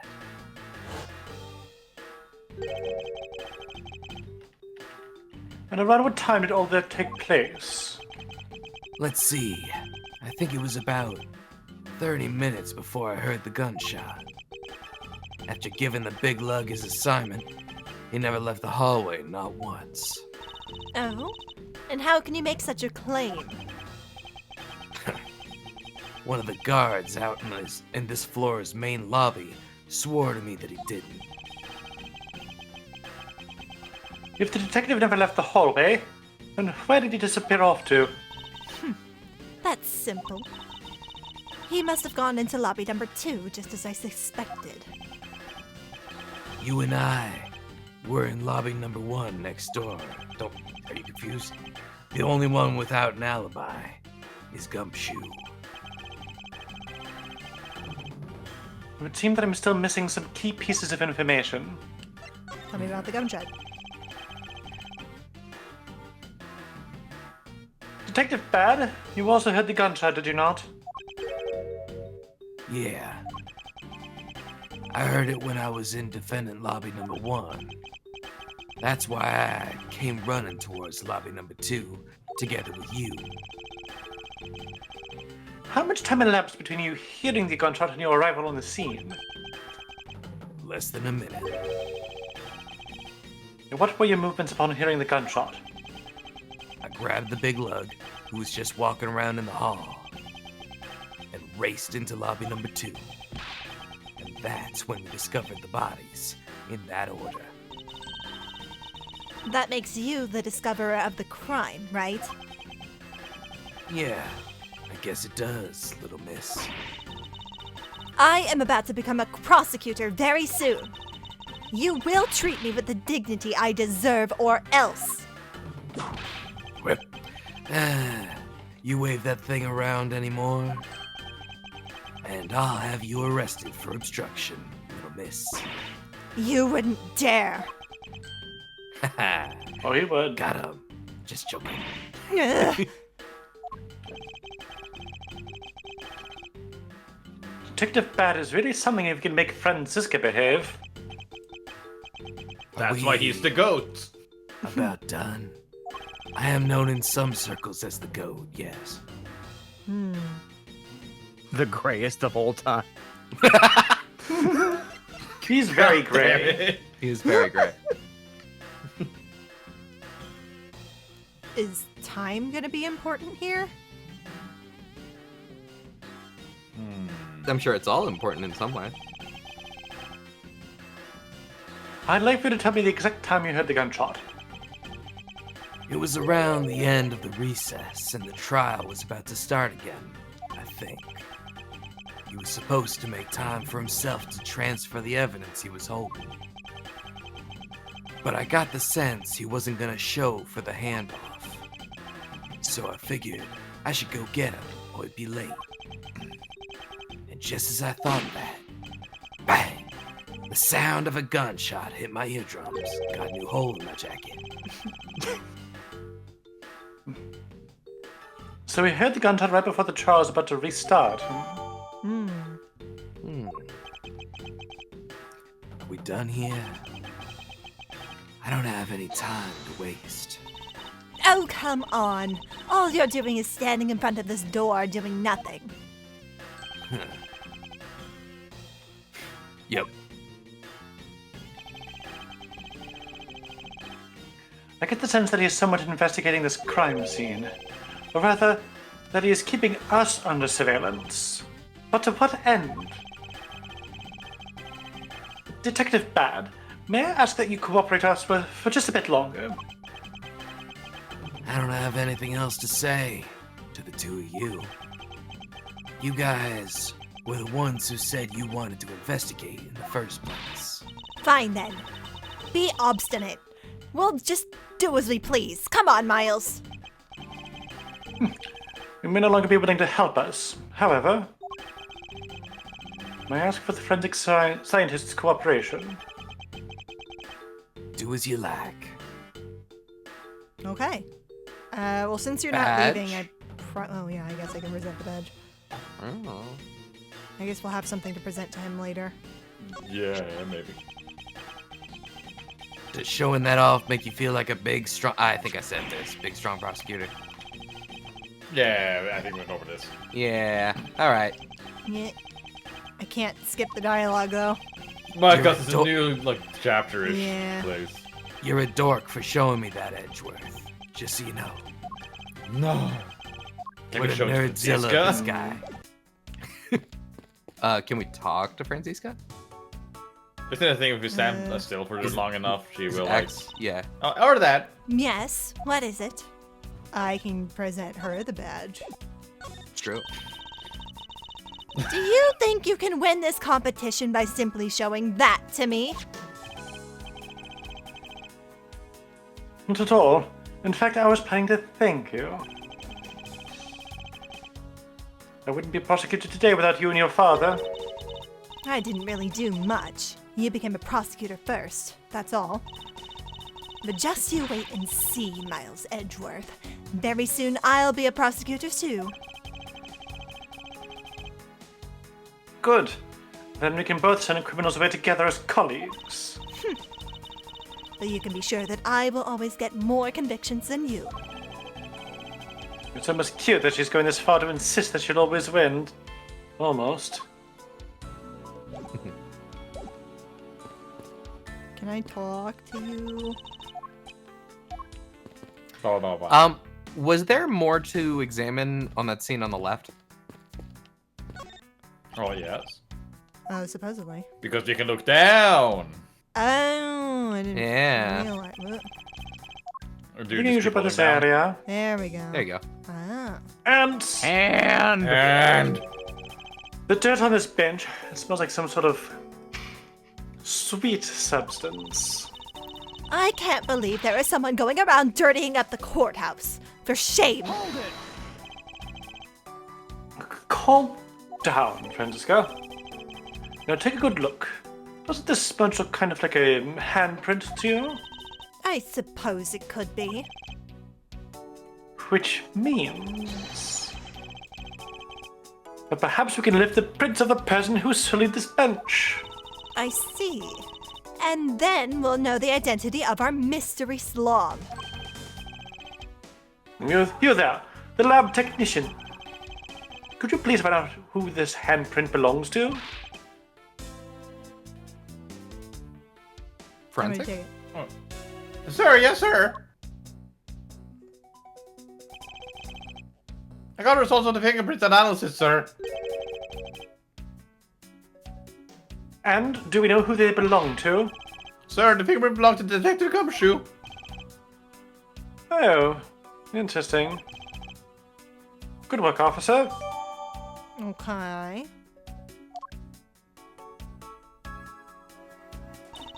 And there you have it. Yes, I suppose so. Now we know the identity of the person who dirtied the bench. I sense that you and I will be using this information in very different ways. Crumb. What are these black speckles? I believe it's a pile of ants eating away. Ugh. that detective. He claims that not a single ant slipped by him, and yet here is a whole hill of them. Go! What are you hitting me for? As a replacement for that pathetic detective.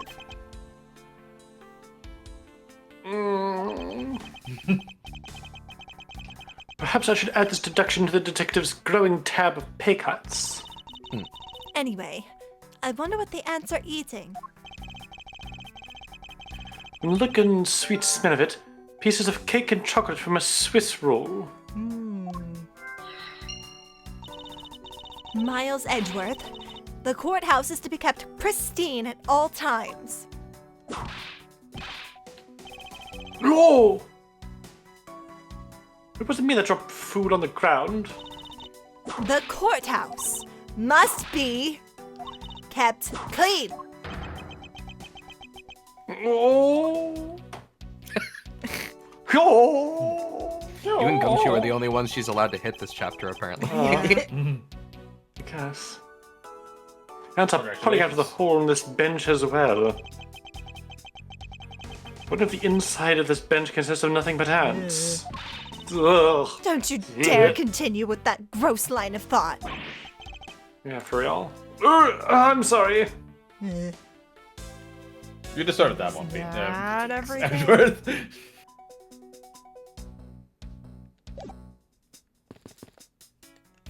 Is it Well, logic time? logic time. So many. Okay. The Let's get some logic crowns going. with...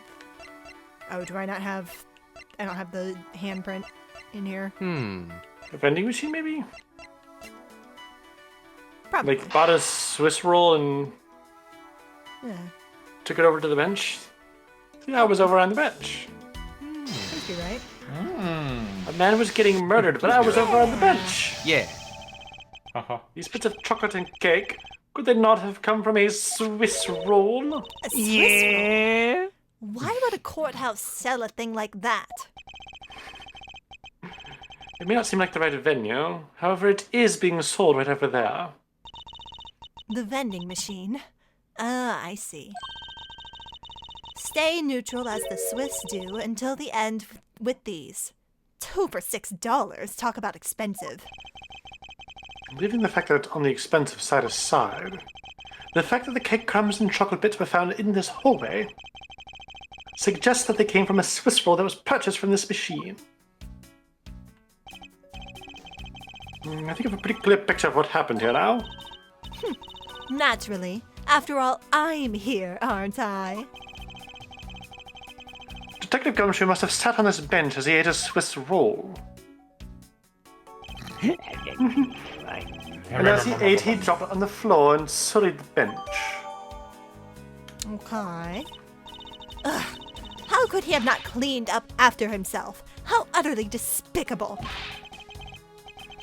Don't you dare whip me again. It wasn't I who made this mess in the first place. Anyway, if it was indeed Detective Gumshoe who bought the Swiss roll, that creates a rather interesting contradiction of the facts. He didn't have enough money for a Swiss roll. Oh! A contradiction. Wait, no, that's actually a thing. I was joking. But like, Yeah, no, he only had $5. All I want is a Swiss roll. All the jokes came full circle. It's true.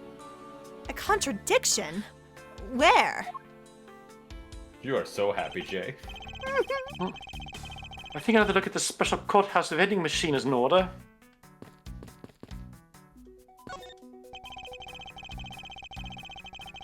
I'm dressed until I've inspected every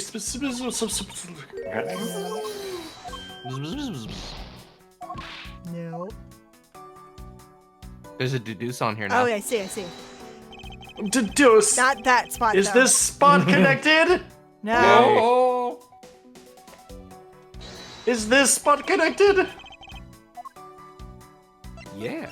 Is it the $5? The envelope. Literally had no money. About Detective Gumshoe's finances. He said that until this morning, he didn't have even a single penny on his personage. Just how poor is that guy? Oh. If his bonus really was only $5, then he should have been able to purchase a pack of Swiss rolls. However, facts being as they are, we found cake crumbs on the floor. Meaning Scruffy must have bought a pack somehow. Indeed. That detective should not have been able to purchase a pack, and yet he did. The question is, how?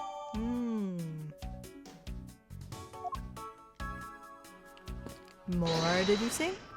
Maybe.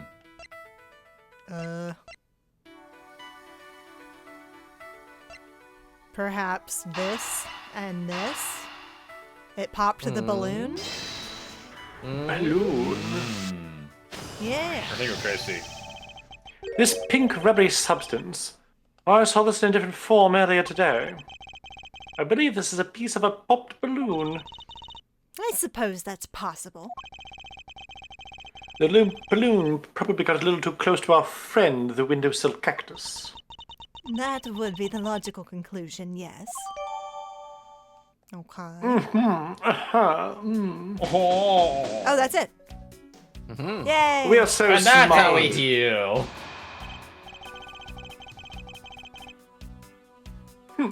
I believe I now have a very firm grasp on what happened here. Well, I do too. All right, Francisco, would you care to share what conclusions you've come to? Why should I do that?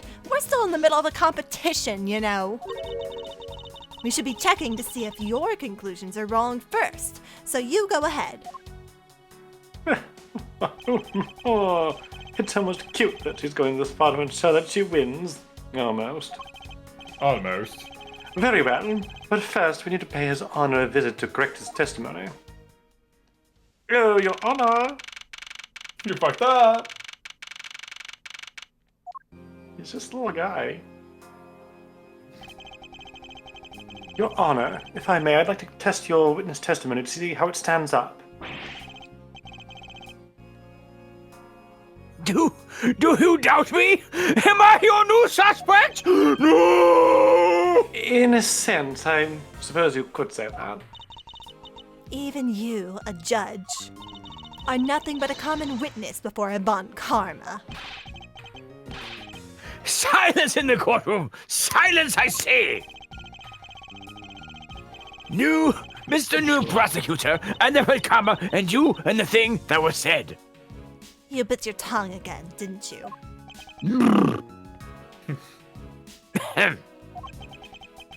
As a defender of the law, I could never give false testimony. You can even place me under the oath if you want. Very well, then. Your testimony, if you please.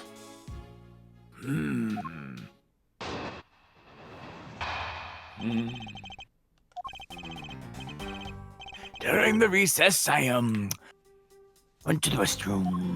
Nothing wrong with that. There is a window in the hallway, on the hallway side. In other words, I could see into the hallway. As I entered, I saw the detective buying something from the vending machines. But when I was about to exit the restroom, he had completely disappeared. Oh. A detective was missing while on duty.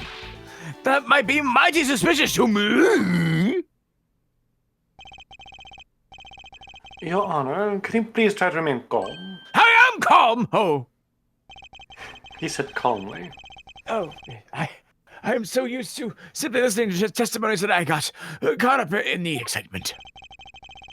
I'm sorry, Your Honor, but I'm afraid I'm going to have to spoil your fun now. No. Wow. I mean, Me went pee. Good for you. do we have where he was in testimony? Yeah. Kinda. Or not in testimony, but in evidence. We have a hand. Gumshoe sat here.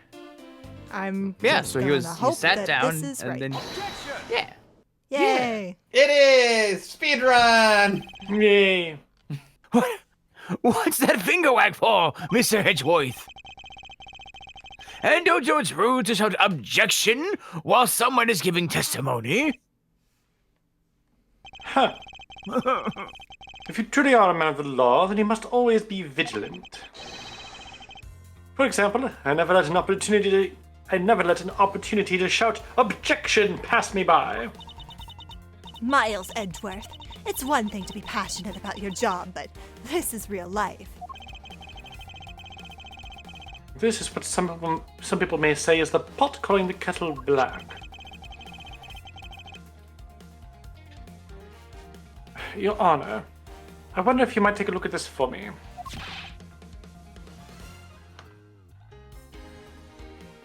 What is that filth?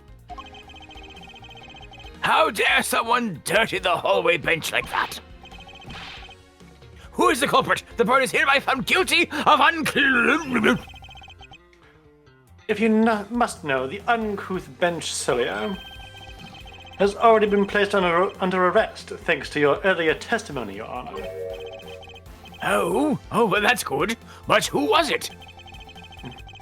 We were able to discover something from the smudge on the bench. Namely, Detective Gumshoe's fingerprints. Not happy with committing just murder, you had to go and dirty the courthouse too? Guilty! Your Honor, please calm down. No! While it's true that the detective is the one who made the mess on the bench, we have not yet established that this action is related to the double murder. What do you mean? I believe that the detective bought a pack of Swiss rolls from the vending machine, and then promptly sat down on the bench to eat one.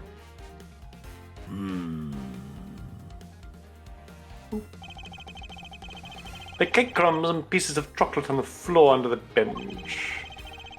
And Detective Gumshoe's fingerprints prove my conclusions to be true. Oh, but I still don't understand. Is this whole thing related to how I couldn't see him as I was leaving the restroom? It is indeed. The window in the hallway was built rather high up into the wall, at around a grown adult's chest height. As evidence, I submit that Franziska herself was unable to see out of that window.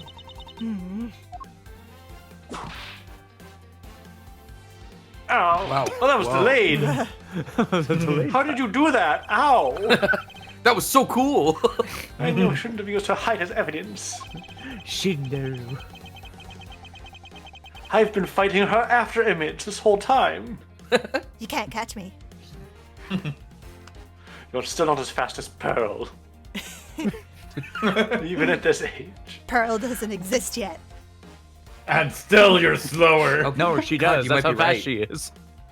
Oh, whoa. She's actually much older than she looks. We've just been seeing her after image. Time to not touch her. How does an after image work exactly? Yes. No idea. I don't know, Dragon Ball Z. Basically, what this means is that the area directly under the hallway window is a blind spot when the hallway is being viewed from the men's restroom. Then It seems that you have made the connection.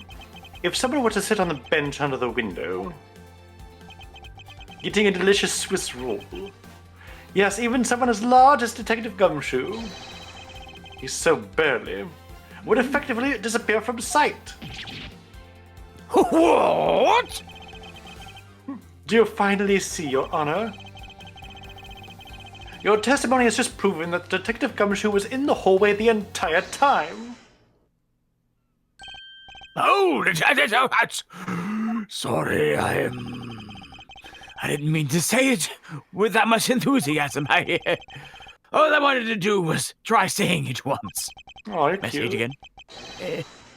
Yeah, let me try it again. Hold it! Ugh. Aww. Is there something of value that you'd like to say? Yes, actually there is. I remembered something else just now. Mr. Edgeworth, please let me to testify to the court once more. Mr. Edgeworth? Eh, Even if we overruled him, he'd just keep on talking, wouldn't he? That might not be a bad thing. The more info, the better in a perfect investigation, right?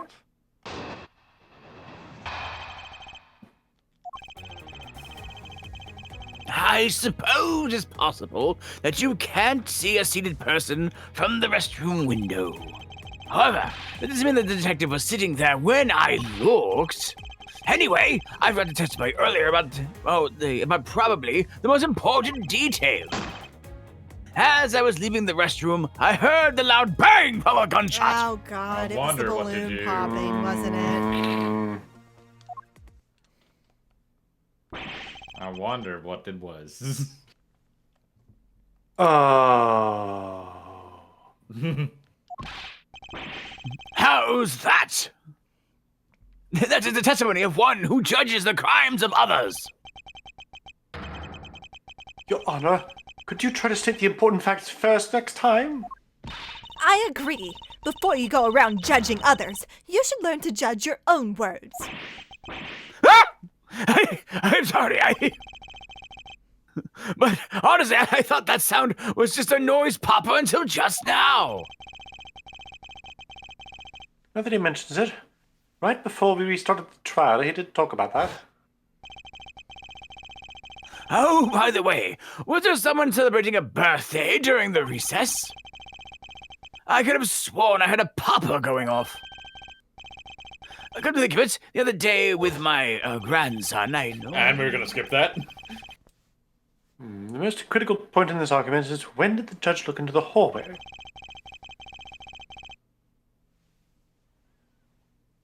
And whether that lines up with when the gun was actually fired. Your Honor, if I may, I'd like to clarify a few details in your testimony.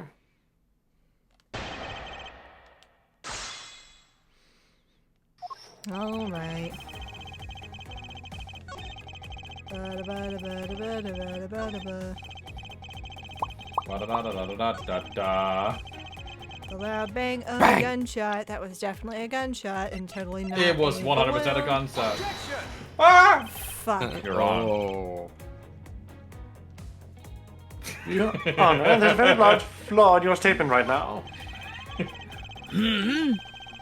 I don't understand what you're talking about. Where is it, Mr. Edgeworth? Never mind, Your Honor. Me? Making such an accusatory statement. I don't know how I feel about that. I'm truly sorry, Your Honor. I had to find a flaw in his testimony before the truth escapes me completely.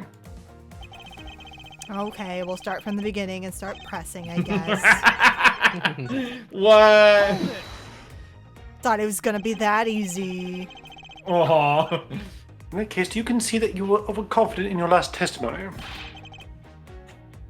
Now hold on there. I just said that it's possible you can't see a related person from the restroom this time. Oh. But you know something. I don't think you know when the prints you referenced were left on the bench, do you? No. Okay. Well, you have proven that that is possible the detective was sitting. I still have a problem with when sitting. Good enough. He's right. We've yet to prove when the fingerprints were left on that bench. While he feigns ignorance, His Honor has seen a lot of life. This judge, I mustn't underestimate him. Uh-huh.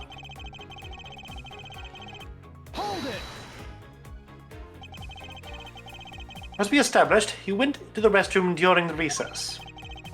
However, at what point in the recess did you look into that hallway? After I called for a recess, I handed the change of prosecutor paperwork. About 20 minutes before, or until we reconvened. Yes, that's about right. Just as I expected.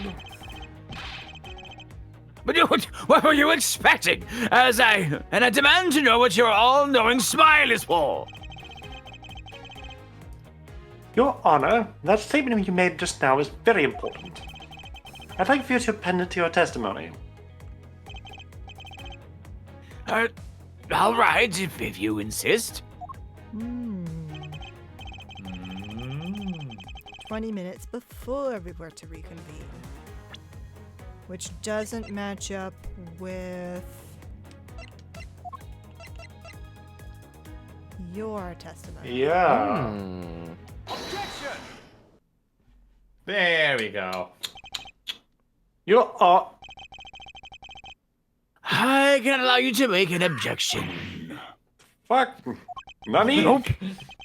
Your Honor, I'm really sorry, but I cannot allow you to not allow me to make an objection.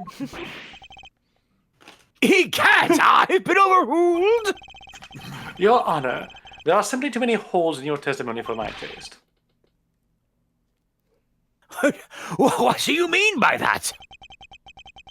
You claim that you heard the gunshot during the recess, but that is simply not possible. Mr. New Prosecutor, recommended by Manfred for... Instead of biting your tongue, why don't Why you bite your tongue on those preposterous names?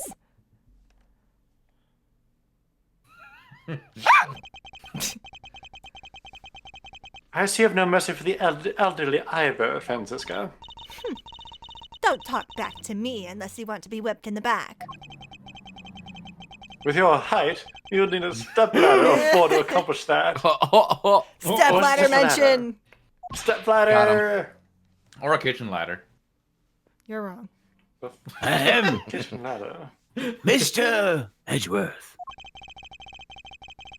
My ears are not that far gone yet, I'll have you know. I can still hear you just fine.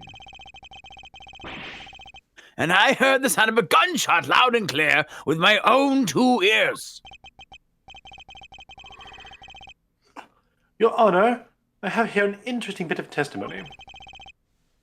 It's from Detective Baddddd. That's bad. And according to him, he heard the gunshot right before the trial was about to start again. What did you just say?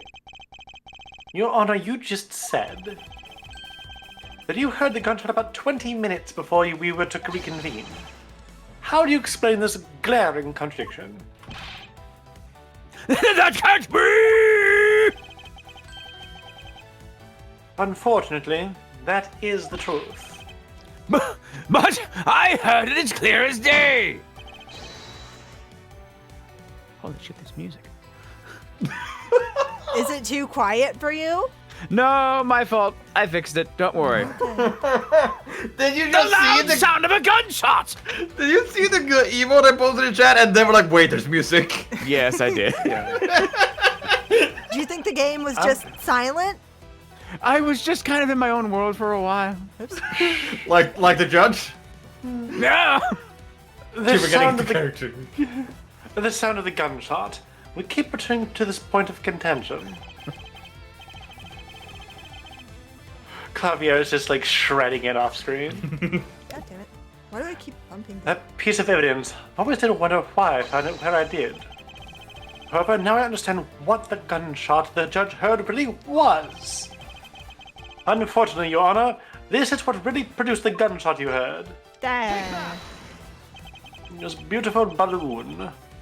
I found this object in the hallway earlier. What? What is that pink substance? It may not look it, but this is actually a piece of a balloon.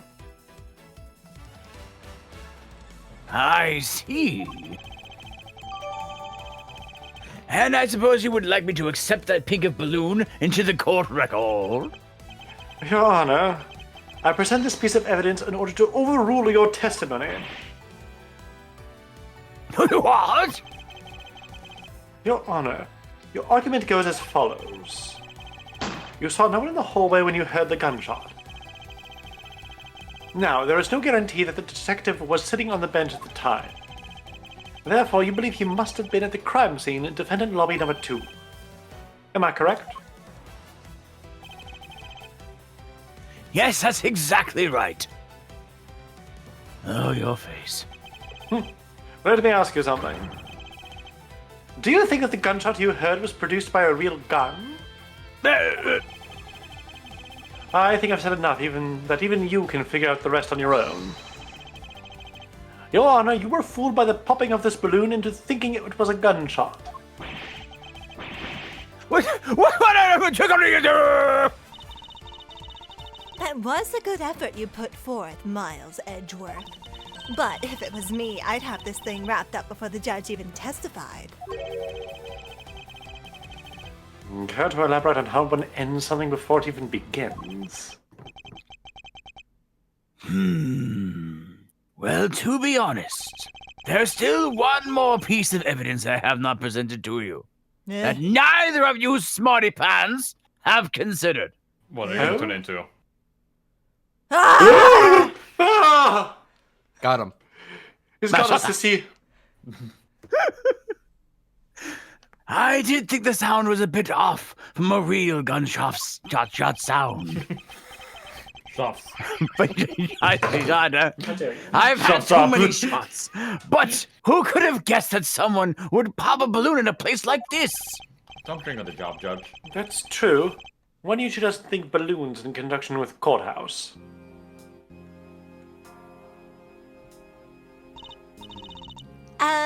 I want to trade these coins with you. Oh, that's where the balloon was. That's it! That balloon that girl was holding explains everything. Your Honor, if it makes you feel any better, you didn't lie once in your testimony. However, I can't really vouch for its accuracy. Who knew that giving testimony would be such a difficult thing to do? What have I done? I owe Detective Gumshoe a very, very big apology. In the form of salary? I will see it myself that he is released. Aww. Wait. There are still a few things I've yet to resolve about what happened in the hallway. Your Honor, I request your permission to further question Detective Gumshoe. But why? I thought he just cleared his name. Whether we did just now or not, I still cannot say. The only thing I can do for now is to continue in my quest for the perfect explanation. And to that end, I must resolve the remaining issues pertaining to the events that occurred in the hallway. Very well. Bufferleaf, please bring Detective Gumshoe into the courtroom. I must fulfill my mission and find the perfect explanation to this case.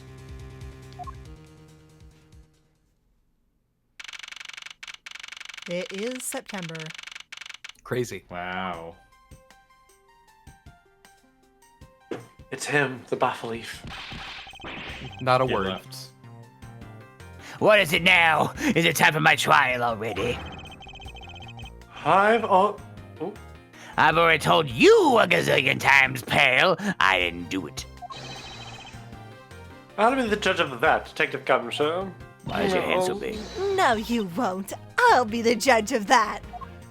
There yowie hands, Detective. No. I'm the judge around here, and I'll be the judge of that.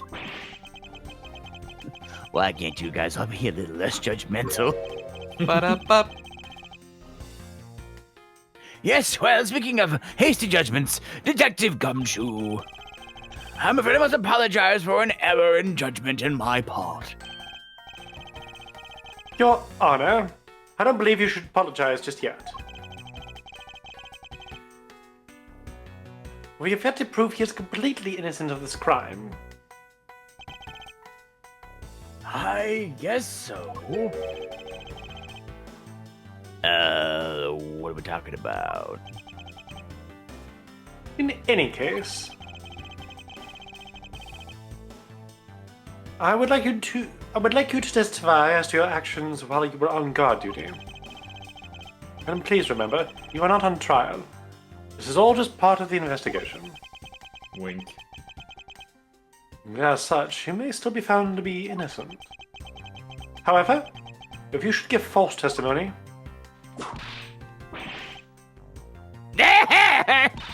My whip will object loud and clear. good one, Sissy. If you're found to be lying, you will be held indefinitely. Understood? I got you, pal. Thinking back on the state of the crime scene and the judge's testimony, it's obvious that Detective Gumshoe was lying. And if I can't break his lie, then we may never get a break in this case.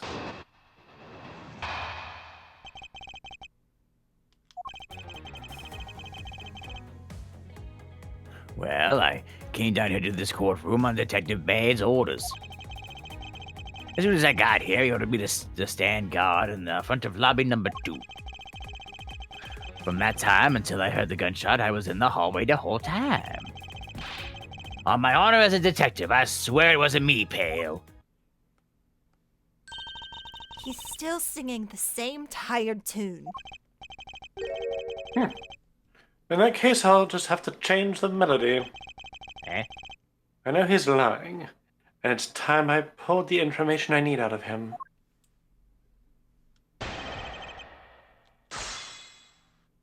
All right.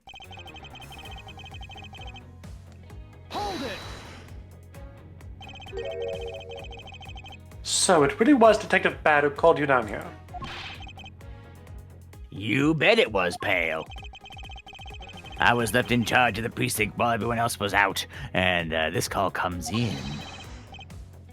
I want you down in the 1 minute flat, he said. And I was like, oh, yeah, I'll go. Well, I thought this was my big chance, and my first chance, so I made a mad dash down there. Although I couldn't get here in a minute flat. So how long did it take you? Yeah, about 10 minutes, I guess. Goodness. And what was Detective Baddddd doing when you finally made it? He was waiting for me to down on the first floor in the entranceway, pal. Uh-huh. And by he, you mean... Oh, Detective Baddddd, of course. And this being my first time in his courtroom. He also walked up with me to the 3rd floor hallway in front of the defendant's lobbies. And did you meet anyone along the way? Well... Just as we entered the hallway, we ran into Miss Yu. When we heard Miss Yu, from Miss Yu that Mr. Faraday was not being interrupted, that's when Detective Baddddd told me to stand guard in the hallway, pal. So far, Detective Gumshoe's testimony is matching up with Detective Baddd's.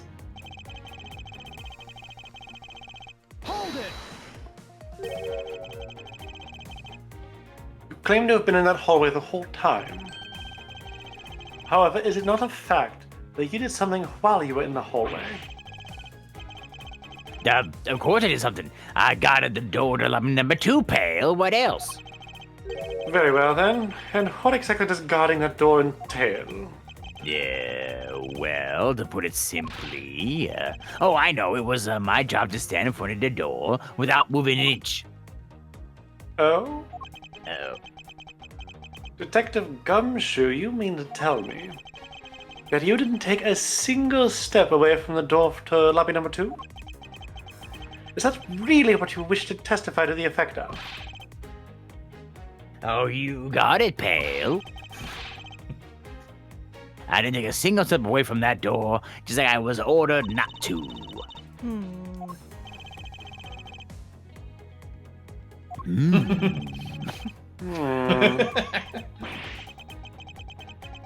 Why is everyone so quiet all of a sudden? Because we are all in shock and in awe of your utter stupidity. Scrappy, if you're going to lie, at least tell us a more believable one. I'm all the way over here. How are you doing that? Sonic Boom! You would need a bigger whip to in which hit me here, but do not buy one. I have an idea. I What have you regret done? my life choices. What have you done? It's wild to me that Gumshoe and Francisca had met before the events of Ace Yeah. Attorney 2. Yeah. But I'm not lying. I should hurry up and bring this insipid testimony to a close.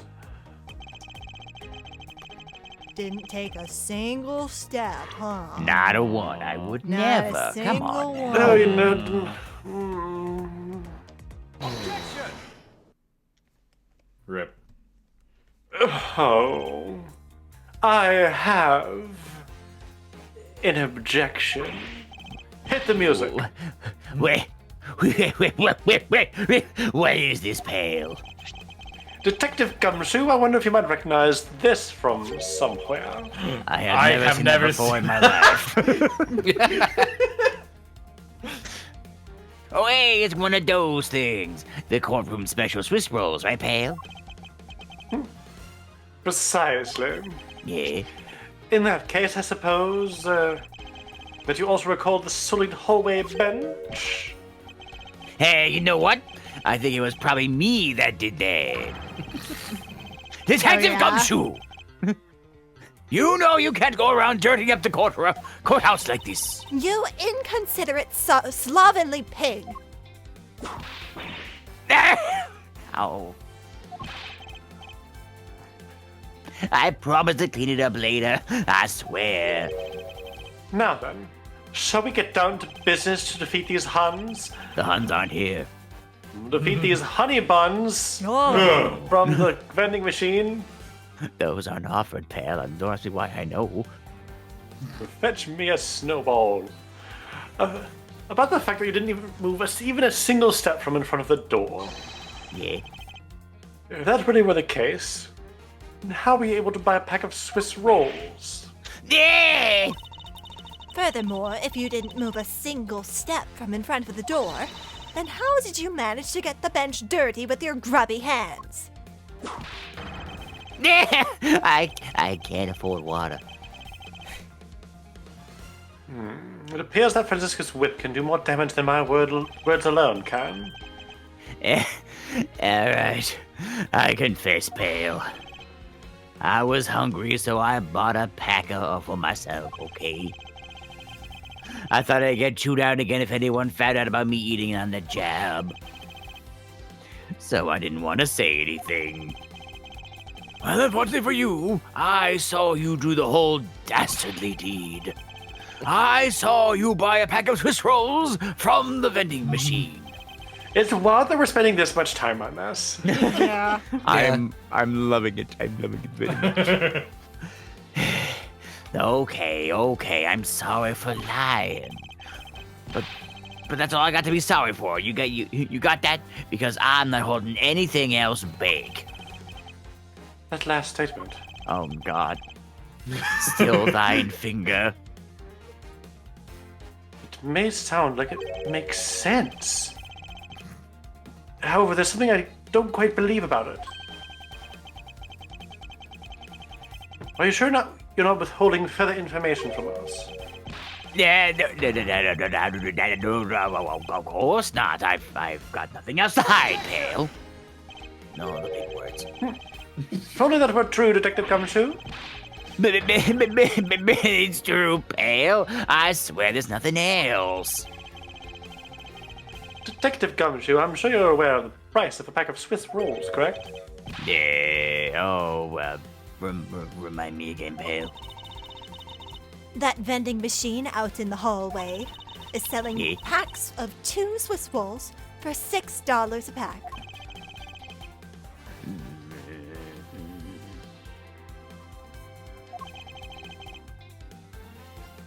And yet, according to you, you didn't have any cash on you until you cashed your $5 annual bonus check. Isn't that right? Let me ask then, how did you manage to purchase a pack all by yourself? Can you provide me with a proper explanation to that? I told you I bought it myself, pal. There wasn't anyone else in that hallway with me. So there's no one who would help me buy it. Wait, don't tell me. You got some kind of proof that there was someone else in the hallway, does you? Correct. As if you could. I mean, what are the chances of that? Wait, you do? Of course I do. Wait! How? What proof do I have that there must have been someone else in there in that hallway? Double If you D. show Could me it the be badge, I'm this throw- beautiful balloon? The heck is that? Huh? Oh, wow. I knew you really didn't have anything ahead. Yeah, you couldn't do nothing. You prosecutors are all the same. Always lying to people. You should stop, you know. I refuse to be lectured by the likes of you, detective. Miles, how long do you plan on being strung along by this moronic detective? Is it not the balloon? Is I've there a known him picture for of the falling balloon? for his lie, because there was definitely a second person. Because if he was truly alone all along, then that piece of evidence should not exist. The proof to have there must have been someone else there in the hallway. Hmm. That's not the balloon.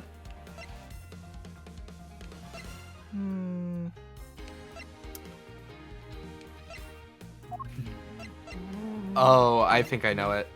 What do you think? It's the Well- fountain pen. Oh, So the the Swiss Swiss roll was roll- dropped by a mysterious young girl. But she dropped Yeah. this while she was walking away from us. Yeah. Yeah, but why She does took she the have other it? Swiss roll. Okay. I guess I'll try. Gumshoe would never have seen someone get that if, you know. Hey, you showed me that like 2 seconds ago, pal. Come on. I think you're under the mistaken impression that I bought this pack of rolls. Wait, if you didn't buy it, then that means you must have stolen, you thief. I would never do such a thing. Uh-huh. I mean, All you liars are the same. You start out as thieves. You're under arrest, pal. I believe you meant to assert that all thieves start out as liars. And in that case, what does that say about you, detective? This particular Swiss roll was dropped by a certain someone. Oh. There were 2 rolls in this package. You ate one of them, but you then gave the other one to a certain other person, didn't you? No way, pal. You got it all wrong. I ate both of them. Where'd Here you I go. come from? Oh, I know your tricks. It would appear that we've got you at last. Ball kicker. Hey, don't you do anything bad to that Goyle. It would appear that they do know each other after all. So, why do you continue to come up to me and kick me? Have I wronged you somehow? I have a name, and it's K. K what? K A-Y. Faraday. Faraday. Are you perhaps Mr. Faraday's daughter? I'm not a U, I'm a K. She's the you. Okay. no, I'm you. You know, good little girls don't kick other people. Especially not hard enough to leave big nasty bruises like the way you do. Well, you shouldn't have put Gummy under arrest, mister. Gummy? I guess he's talking about Detective Gumshoe. What a Propose cute is so nickname good. You've given him. Gummy didn't do anything wrong. Okay. It appears that I would need to speak with her in a bit more detail. Rawr. Oh, you're a little dinosaur, are you? Rawr. A little velociraptor. Rawr. Now then, Kay. Damn, James Bond. She's like a stray cat. cat distribution system. We're keeping her. Take it. I wonder if I should something. Okay, I promise to give you this if you give this to you if you calm down. Oh, a Swiss roll. It really belongs to you though, doesn't it? Yeah, I was saving it for Daddy. Ooh.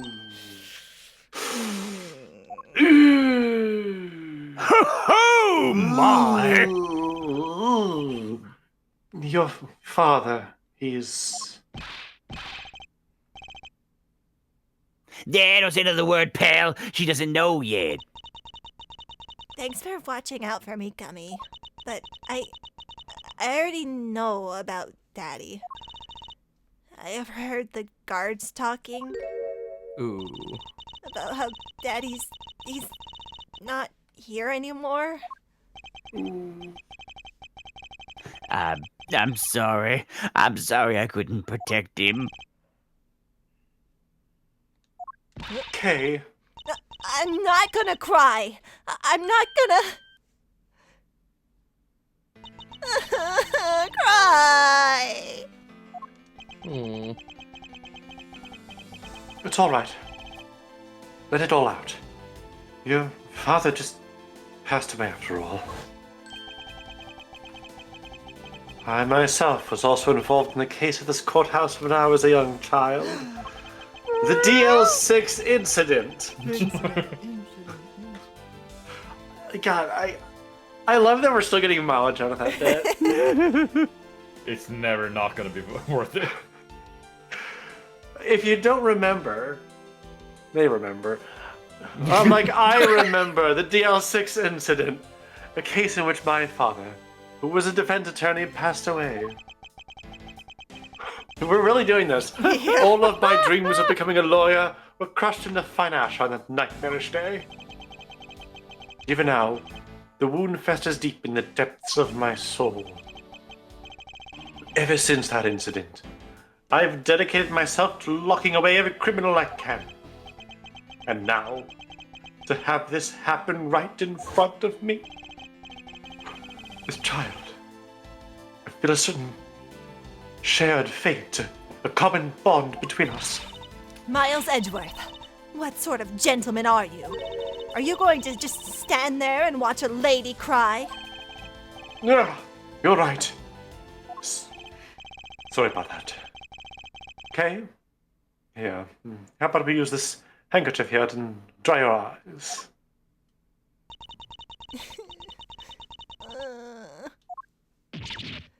Honk. I was gonna make a joke, but the game made it for me. Oh, my cravat! Don't blow your nose on that! I feel better now. Thanks. I will treasure this cravat forever. That's good. Is this... Oh, Oh shit, it is 10. It is 10. It is 10. it is. Read this real quick. Okay, are you going to be alright? Yep, I'm already alright. Somehow I highly doubt that, but I'm not going to push it. I promised Daddy I'd never cry in front of strangers. And you're a good kid, ain't you, Kay? You've always kept your promises, right? That's right. Even if I can't see Daddy anymore, I'm still going to keep all my promises. You're a very brave girl, okay? You're a very good child for keeping the promises you made to your papa. I'll even testify that you didn't cry, just for you. Aww. Thank you very much, lady. So you're lying under oath, Francisca? It's nothing. I'm only telling the truth after all. It would appear that because her father was a respected prosecutor, Francisca is sympathetic to Kay's feelings. And Ah, that's where we'll end. perfect. Yeah. Nice. Good progress tonight. Yeah. Yeah, we can go Yeah. Swiss rolls. Delicious Swiss roll rolls. soup. Swiss roll soup. Swiss roll soup. Dead dad soup. DS. Dead soup. Let's I'll not have the the Swiss dead rolls. dad. Let's not let the dead dad override the Swiss rolls. Come on now. Yeah. There was We all know what's more important. a here. lot of talk Yes. about Swiss rolls in this episode. They're good. Do you Tomorrow- think the writers were hungry? Maybe a little. Maybe. Tomorrow is Link Between Worlds. Yeah. Sweet. Look forward to it. Not bad. All right. But until then, good night, everybody. Yeah. Good night. I'm already ready. Night. Night. Night. Night.